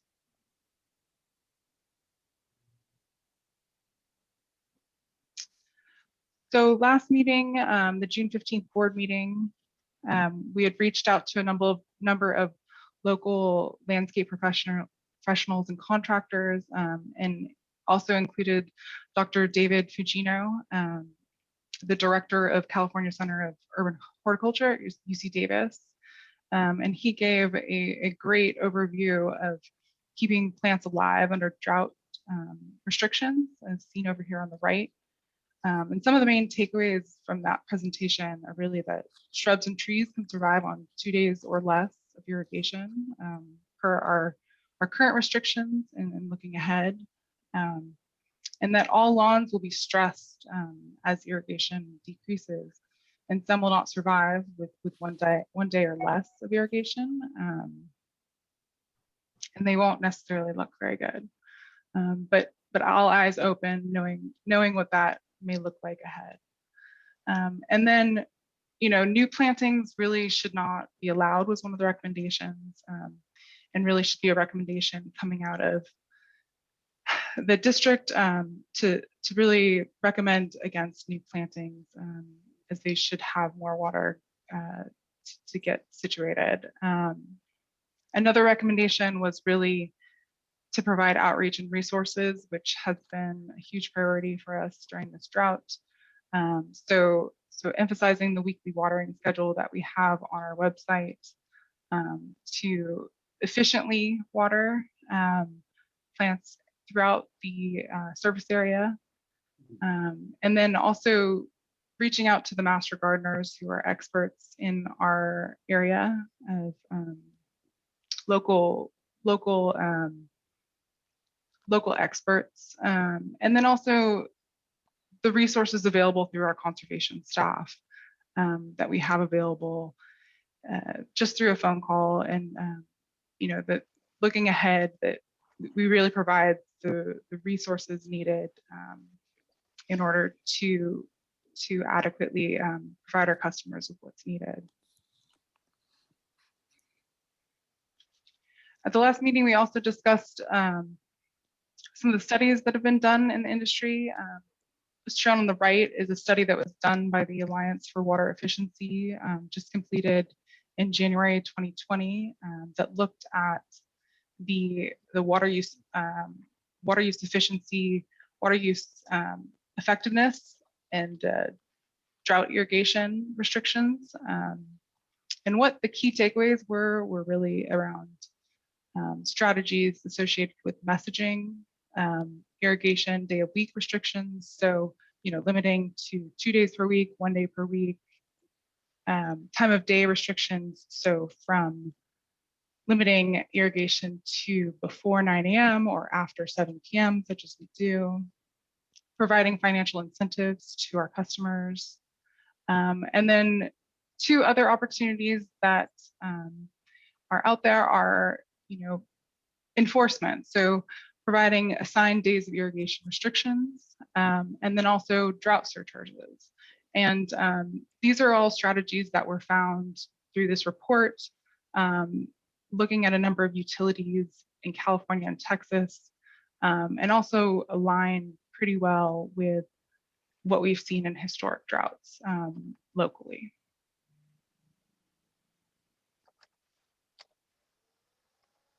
So tonight, the proposed additional drought measures, building off the discussion from last meeting, are really due to the historic drought that we are experiencing currently, and the unknowns going ahead,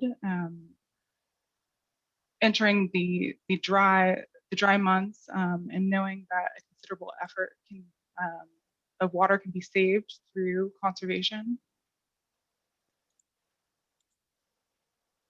The key elements of the proposed ordinance tonight, ordinance number 452, is to limit overhead spray sprinkler irrigation to 1 day per week, so decreasing from the current restriction of 2 to 1 day per week, and as assigned by the district.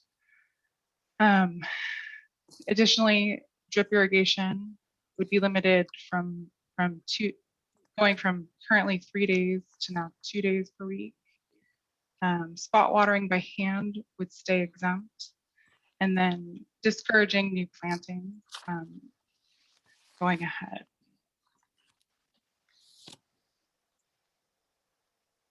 So as far as implementation, really it's an effort to continue customer outreach.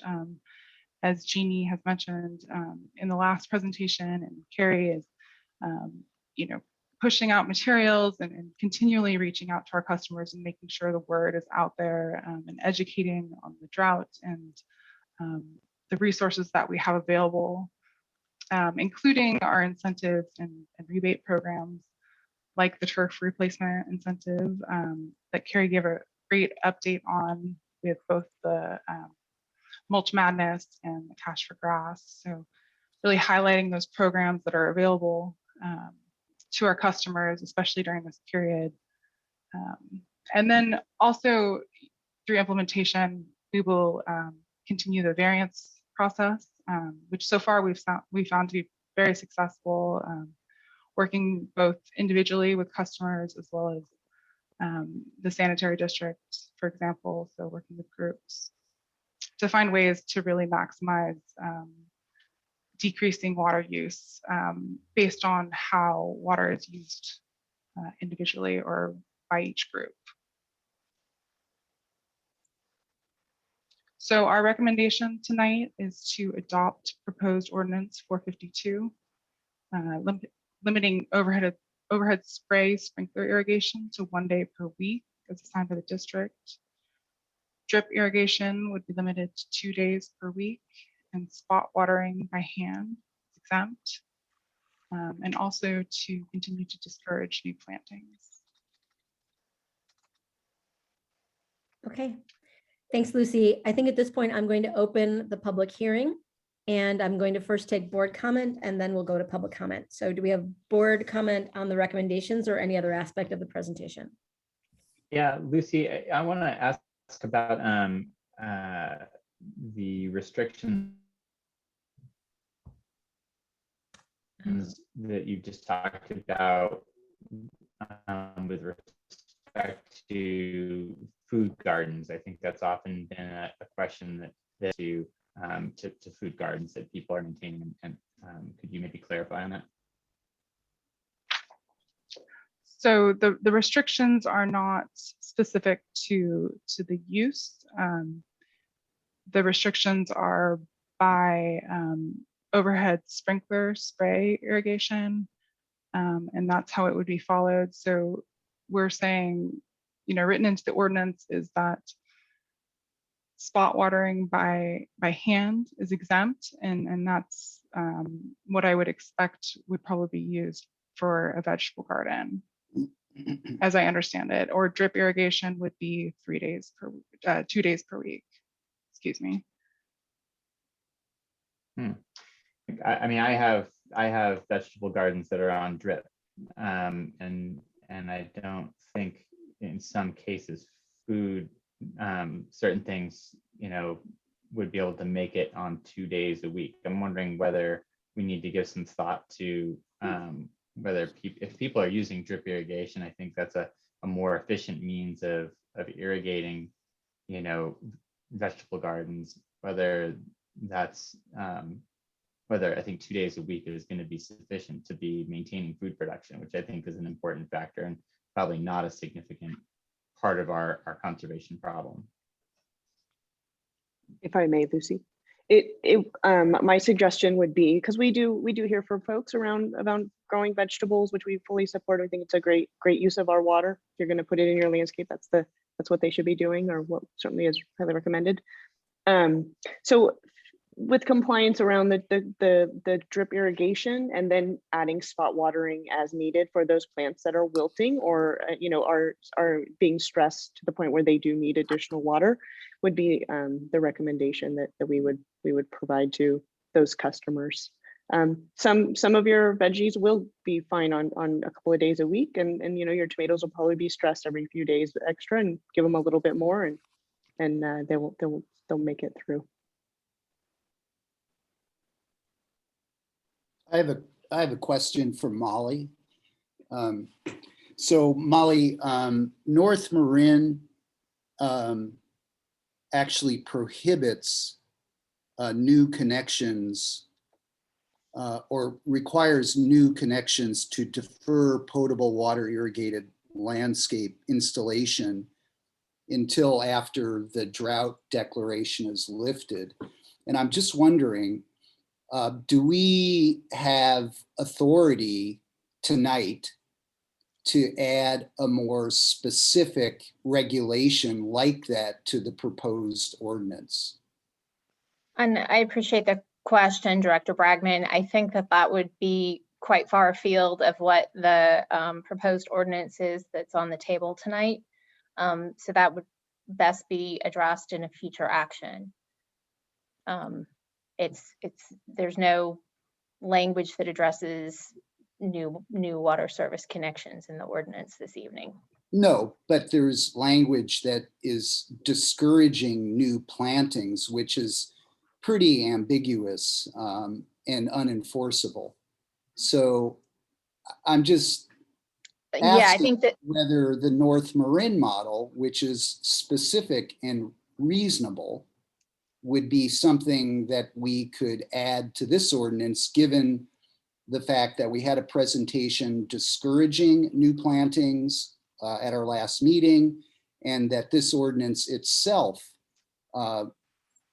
discusses and discourages new plantings. It just seems that's probably the biggest market for new plantings is new landscaping.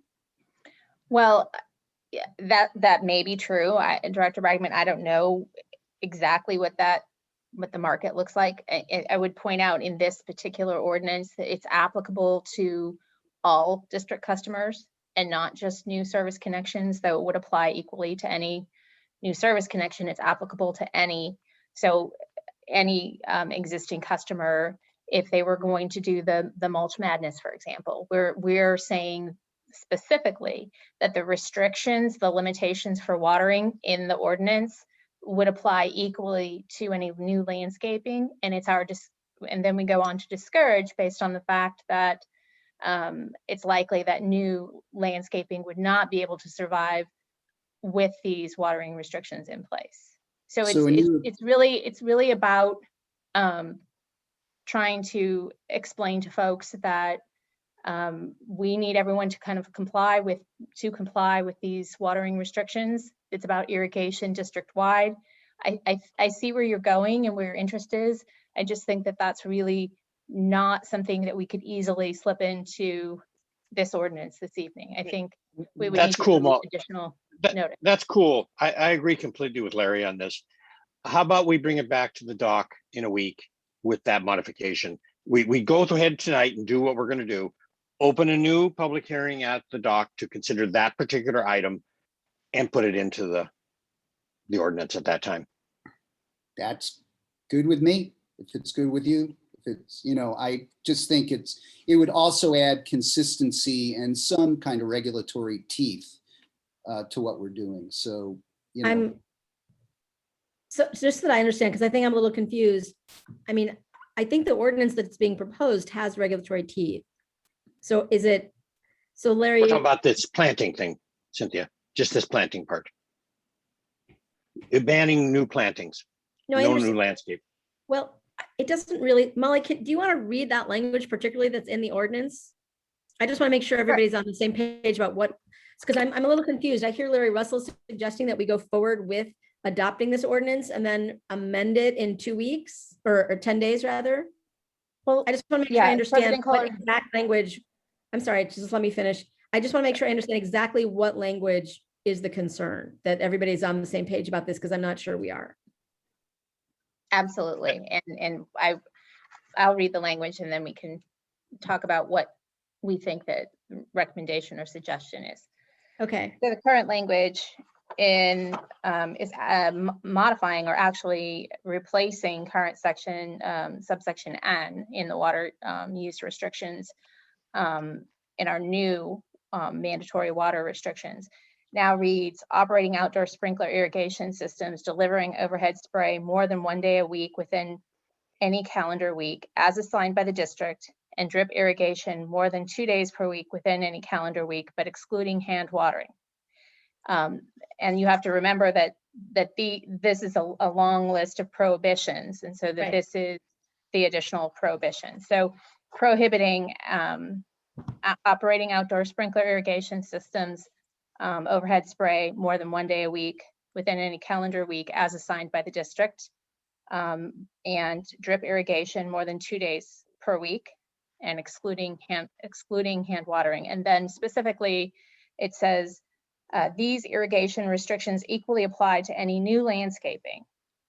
It is therefore strongly encouraged that all district customers refrain from installing any new landscaping during the current drought conditions, as the water use restrictions set forth in this section may not provide sufficient water use necessary for newly planted landscapes to survive.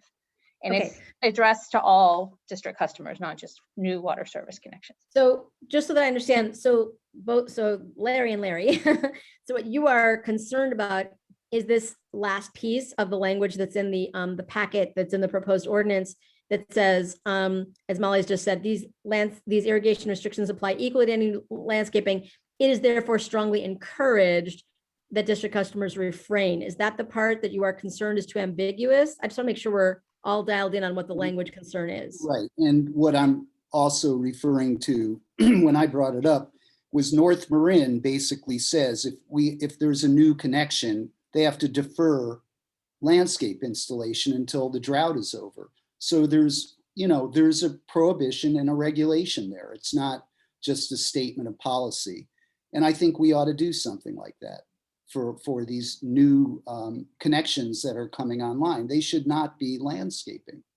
Putting so in that new is landscapes. And it would also help just consistency countywide. So I also think it's a good message. Okay, so are you suggesting that we go forward with the ordinance as written and then ask Molly and Ben and the rest of the staff to come back with a modification on the 16th? That was Director Russell's suggestion, and I think it's a good one because it'll allow us to go forward tonight and and then move forward. Okay, I just want to make sure we're all super clear about that. Any other board comment on that? That seems reasonable to me, but I want to make sure we hear from Monty and Jack on this before we move forward with public comment. I think it's a good idea. I'm for it. Okay. Same. Okay. All right. So it sounds like at least at this point, we have board consensus on that. Do we have any other board comments before I go to public comment in the public hearing? Okay. Terry, do we have do we have public comment on the ordinance as proposed? And yeah. I see Roger Roberts has his hand up. So, Mr. Roberts. Here we go again. On my shows, my hand is lowered. I do not have a comment. Oh, you do not have comment. Okay. All right. I do not see any further comments. Oh, I'm sorry. Miss Barron Hamill just raised hers. Hold on. Go ahead, Miss Hamill. Thank you. I wasn't aware that this meeting had been moved to 6 p.m. I was expecting it at 7:30, so I missed a lot of the conversation about this, changing it to 1 day a week irrigation. But prior to that, I had, in anticipation of this, some comments that I'd like to make. At the May 4th board meeting, it was proposed to limit irrigation to 1 day a week. Fortunately, many landscape professionals attended that meeting and explained the deleterious effect that watering only 1 day would have on landscape versus watering 2 or 3 times for a shorter period each time. Then I asked, what's the difference in terms of water usage between watering for 1 hour, 1 day a week versus 20 minutes, 3 times a week? In the end, the existing mandate was put in place and has stood until today's proposal, and here we are again. In April, to help save water, I reduced my irrigation stations, all 5 of them, by 25%, resulting in a drip system running 3 days a week, but for fewer minutes each time. I've seen little downside effect on my garden, and it helped me reach the goal of almost 50% reduction in my water usage compared to last summer. And granted, some of that was inside savings. I know that if I water my garden for the same total amount of time, but only on 1 day a week, it will cause surface runoff, which of course is a waste of water. And that within 3 days of summer's heat, the shallow root and potted plants on drip lines will be in trouble. End result, the garden will suffer and I will have not saved one additional drop of water. Alternatively, I can reset the irrigation system to turn on just 1 day a week and haul out the hoses to hand water on other days, all the while keeping my eye on my iPhone to monitor my water usage through the Flume app. Ultimately, it won't save any water, but will add work for me and inevitably will also be watering the sidewalks and patio, which we also know is a complete waste of water. Additionally, I question how the new mandate will be monitored and enforced, especially as evidenced by how many green lawns we are still seeing despite the brown is the new green thinking. Instead of reducing irrigation to 1 day a week, I propose that you mandate shorter irrigation periods for the same number of days that is currently in place, and that it will be applicable for those people who have not already reduced their water consumption compared to their usage last year. I also suggest that you do better enforcement of existing mandates, especially with the high water consumers. You know who they are. I know from my own experience as a water conservation advocate that more outreach programs to inform and educate the public are necessary. I'm still hearing that many people aren't aware of any water restrictions and are blithely using water the same way they always have until they hear from me. My Drop in the Bucket Water newsletter email list now has almost 200 people on it, not including yourselves, and most people are sharing the newsletter with others for a broader audience. Hence, I don't know its total reach. As Thank you, always, Ms. Harrell. Can you finish up with one last sentence, please? As always, I thank you for your hard work. In the face of the magnitude of this drought, it may feel like a drop in the bucket, but we know that every drop counts. Thank you. Mr. James Krajewski. I'm sorry, before we, Mr. Krajewski, Oh, if you just sure. hold up for just a moment, before we move on, I think it's important we respond to that comment. So I'm going to ask Carrie, and I believe we have our expert on the line as well. I think let's just take a pause and see if we can respond to that. Yeah, thank you, Cynthia, Director, President Kohler. So Dave Fugino, UC Davis's Center for Urban Horticulture is on the line, and we can bring him into the panel. But I also just want to acknowledge that the restrictions we have had in place based on the data that we were able to analyze, 2/3 of our customers are not complying with the current watering restrictions. And it's a challenge to enforce when you have 2 days unassigned. Recognizing the need to conserve as much water as we can right now as we move into the time period where we see a doubling of our water use, it's really important that we take the necessary actions to achieve the savings that we're going to need to ensure that we have water supply, further into the future than we would under the current restrictions. And I'll let Dr. Fugino address the irrigation item. Go ahead, Mr. Fugino. Dr. Fugino? Yes, can you hear me? Yes. Okay, thank you very much. And yeah, I wanted to just add to, I guess, the comment, the public comment with regards to more frequent shallow irrigation. And,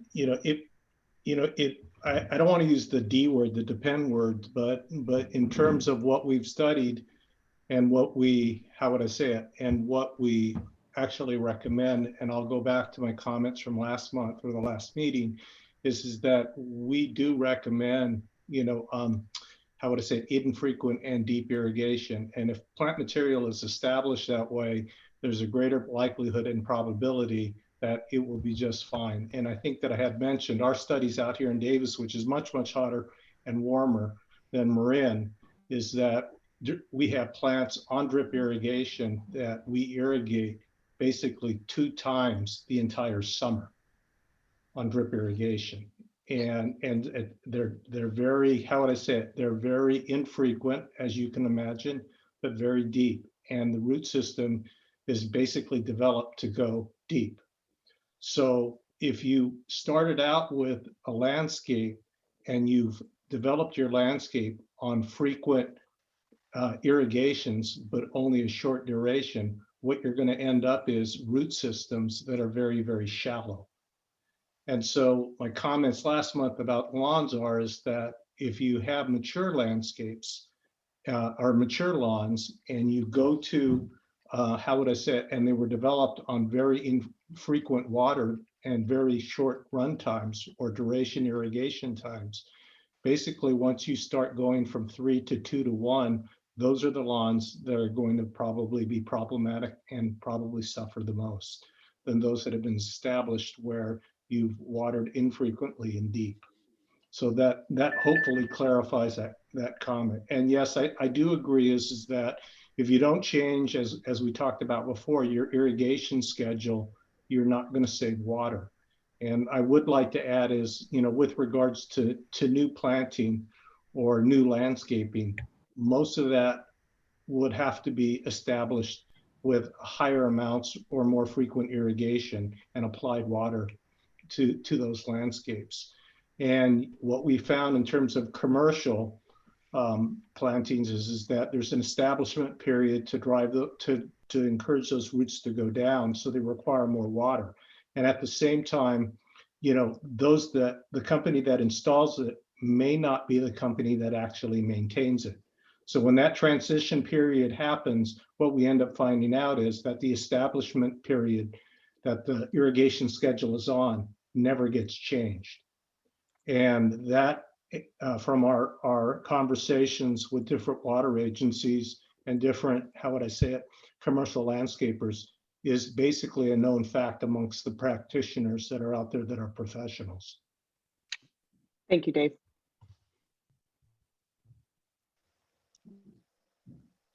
Okay, Terry, I think we're ready to move on. Okay, Mr. Krajewski. Sir? Hi, thank you. I wanted to say I agree wholeheartedly with Beryl Hamill's comments. It seems to me that we're sort of playing some kind of balancing game here. And so we're saying, well, you can only water 1 day a week, or you can only drip irrigate 2 days a week, but people are just gonna use more water. And in some cases, it is gonna run off. And I want to understand how much water you actually expect is going to be saved by doing these various things. One of the problems that I see with the water district is a lack of data about all of this stuff, or at least I can't find the data online.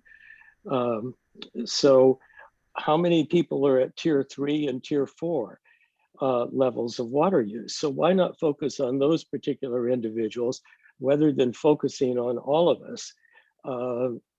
And take stuff where it's at the high end of water use, but you have to have the data about that. I don't know what data you possibly have that says that if you cut watering down to 2 days a week, that people are going to use less than if it's 3 days a week. I mean, it may sound sensible, but then if you're going to go out there with a hose and spray all of this stuff to keep it alive, I don't think you're going to save any water. So that's my comments. Thank you. Thanks. And I'm going to, again, pause here because I think these are really important questions to answer.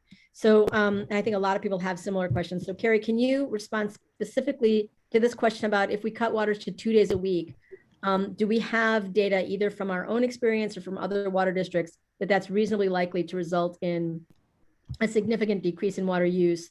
And then we can get to because we really do know exactly how many people are in tier 3 and tier 4. And I think we have fairly good reasons for definitely focusing on them, but not exclusively, because that's a very small number overall. But Carrie, can you address that first issue? Yeah, so there have been studies that during Lucy's presentation, she referenced the Alliance for Water Efficiency's drought restriction guidelines and came up with, it had some specific strategies looking at, I don't know, about 15 different water utilities who enacted various levels of watering restrictions and the savings they saw. And when they went to the most restrictive stage, the 1 day a week, they did see a 40% drop in demands during the summer months. And then, there was a tiered up to various levels, 2 day a week of overhead spray had less savings. And there's a range on all of these, but there are studies out there, and I'm happy to share them, or as referenced in the presentation. This presentation and the prior presentation as well, that data can be found online. Great. Then can you also speak to how many people, because we have really strong information about the number of people in tiers 3 and tier 4, and while we certainly want to concentrate on them, that's not going to turn the tide for us, is my understanding. But can you speak to that and what we know about? We have about we have about 3,000 customers. So we have 55,000 customers, I believe, over 50,000 residential customers. If you pull in multifamily, it's slightly skewed, but we have about 3,000 residential customers in tier 3 and 4. And as noted in the drought update presentation, we are working to engage in those customers in a more meaningful way. As you can imagine, they're kind of a hard target to hit, right? To actually work with and get the information to the right people to where they will actually take action. But we're working on new strategies to better influence them and their water using habits. So just to summarize, if I could just add, President.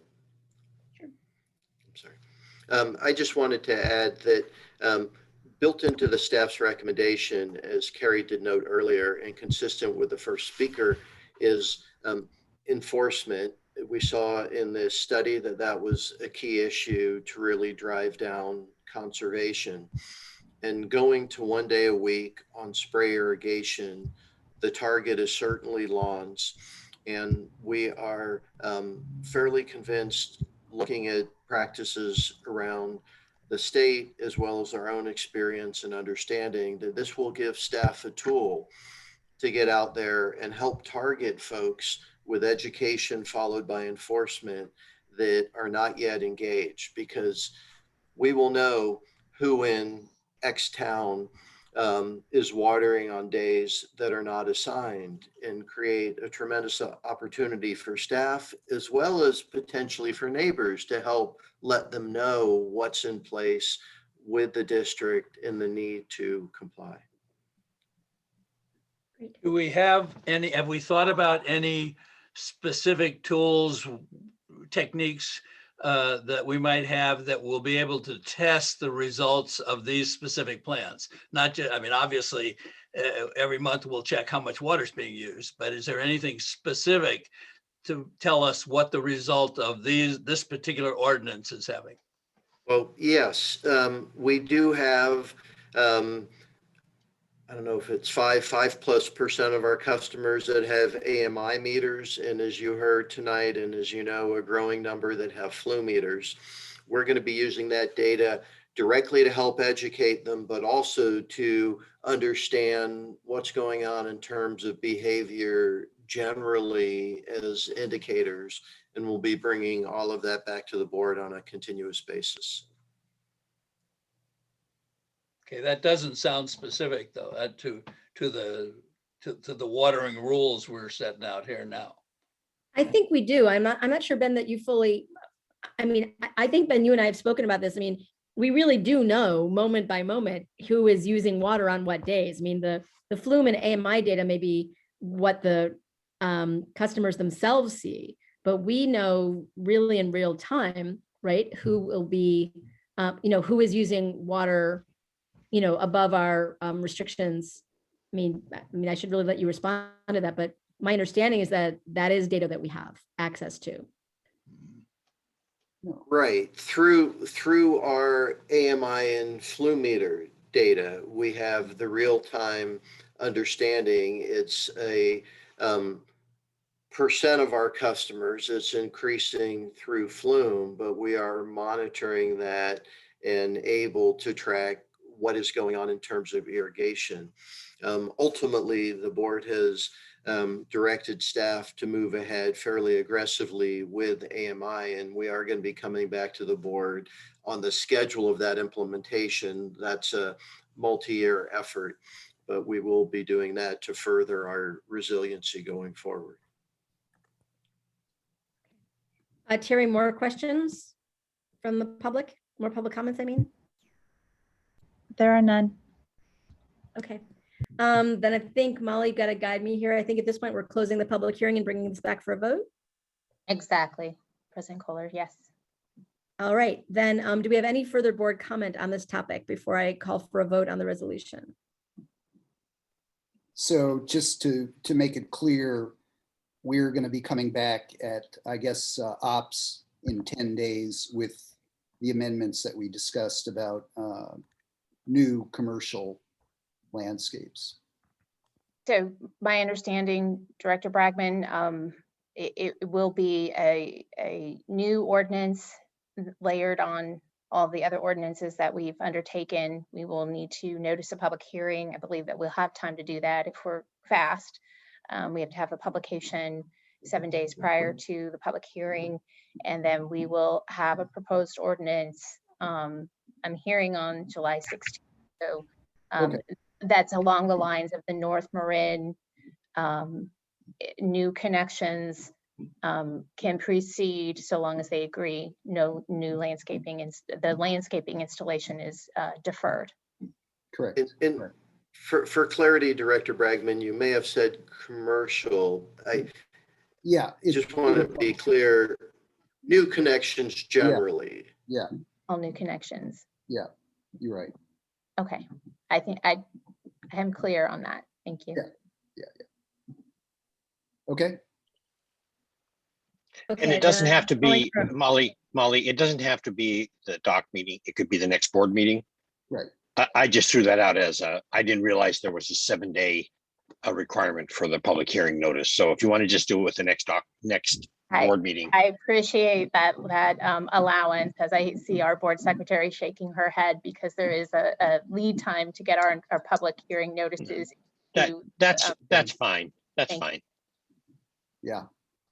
That's fine with me too. So. Okay, then I'm looking for a motion on the ordinance as currently proposed in the packet. I'd move approval. Second. Thank you. Do we have any further public comment on the ordinance? Okay. I don't see any. Then I'm looking for a roll call vote. Director Bragman, Aye. Director Gibson, Aye. Director Russell, Aye. Director Schmidt, Aye. and President Kohler. Aye. Thank you, everybody, for your participation in this. And sorry, I'm just getting back to my agenda because I was looking at this ordinance. I believe that is the end of our agenda. Is there any other item on here that I'm just not seeing? We have the future items. Right. And that's the only item. Okay. Sarah, do you want to? Go ahead. Yes. So I do want to bring to the board's attention that I really do need your input regarding your availability of the 10-year financial plan workshop 4. And I have the dates that are Tuesday, August 31st. And it's going to be it's either from, I believe it's 10 to 1 or, hold on, let me pull up my thing here. It's from 10 to 1 or 12 to 3, whatever your preference is. But those are the hour or the times that we can do it, Tuesday, August 31st.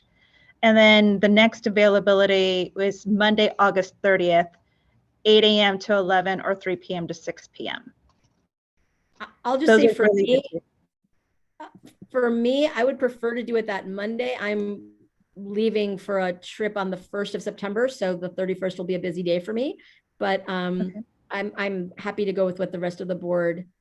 I have both of those dates held on my calendar, but if we could possibly do it first thing in the morning on the 30th, that's my preference, but where's the rest of the board on this? I can do either one. I can do either one too. I can do either one. Okay, great. Larry Russell, it's coming down to you. Do it. Sorry, the Zoom disappeared on me for a minute, so I was lost in the woods, but I'm back. Great. So either is fine. Great. So Terry, can we do Monday the 30th at 8? That would be great. Yeah, I have that ready for the board, and I will also confirm it with Raptelis, but that's perfect. Those were the times and the hours they also agreed to. So I will confirm that with them as well. Okay, and then secondly, it's the board retreat. So woohoo, we have a board retreat coming in. We're hoping to do it in October where we can get everyone scheduled together. And I have Wednesday, October 6th, Monday, October 11th, Wednesday, October 13th, and Monday, October 18th. I'm sorry, Terry, what were the first ones? Sure. Wednesday, October 6th, Monday, October 11, Wednesday, October 13, and Monday, October 18. And it's from 9 to 3, so it's longer. Right. So I'm going to say the 6th is the best for me. What's it looking like for the rest of you guys? I don't have my calendar with me, but I'm probably good any of those days. I can't say for sure though. The 6th is not a great day for me. Was the 7th another option? Unfortunately, no. I'm Sorry, trying to get.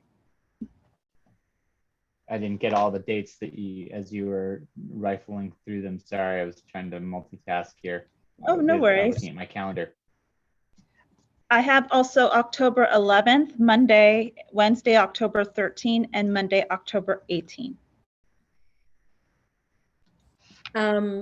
The 11th and 13th are probably out for me. I believe I'm out of town that week.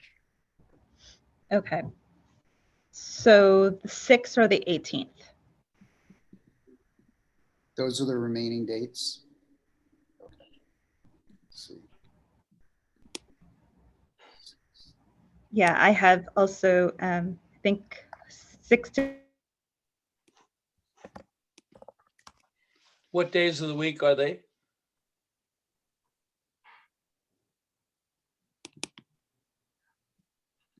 I think all things considered, the 18th is probably best for my calendar. What day of the week? 18 is a Monday, Jack. 18 is a Monday, yeah. Okay. How's 18 looking for the rest of you? The 18th would be good for me. Okay, got two. I can do it. I'm sorry. You can do it? Okay, great. Thank you, Director Schmidt. And the other two?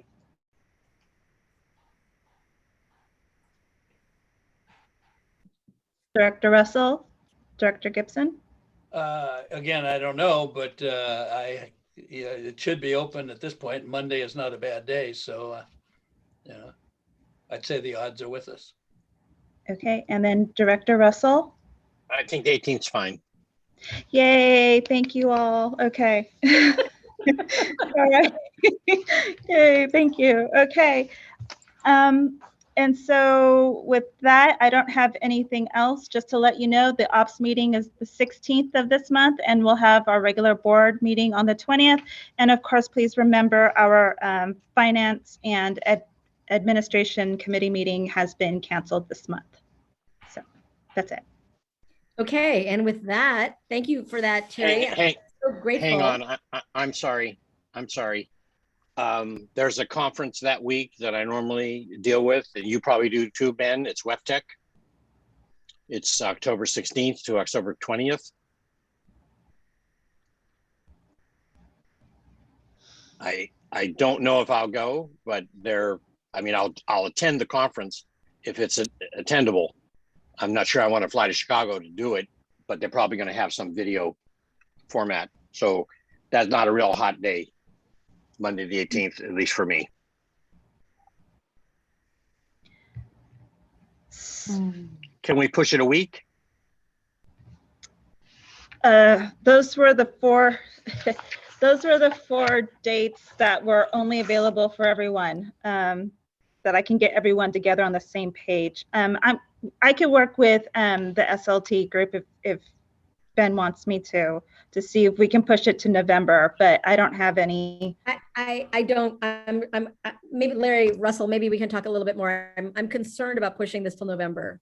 I mean, November becomes very challenging for a lot of reasons. I totally get WEFTEC, but I'm not sure. I mean, maybe let us know if you really feel that you need to be there for every minute. I mean, it's a long conference.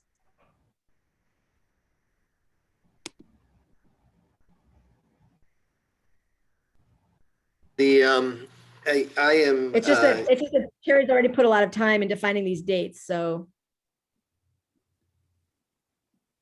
The nature of the topic, we have moved this, as we're trying to schedule it, and as the board knows, we are planning to talk about long-term water supply. Yeah. Obviously a timely, important topic, but we'll connect offline with Director Russell if that works.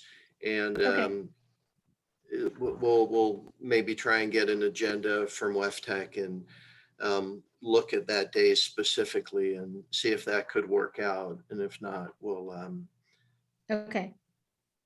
you're on. I'm sorry, Director Russell, are you talking? Larry, you're on mute. Larry, we can't hear you. I think he's chewing. I think he's talking to somebody else. Oh. Well, why don't we just tentatively schedule October 18th, and then I guess President Kohler and our general manager will speak with him and see what. I just don't want to let it go too far. Going into October was a little pretty late, so. Okay, all right. Perfect. All right, so we'll tentatively schedule that. Perfect. But I do like the other one for the 10-year financial plan. We're good. Thank you so much. Great. Thanks, everybody. And I think with that, we are adjourned. I appreciate everybody's participation this evening. Thank you. Okay. Thanks, folks. Thank you all.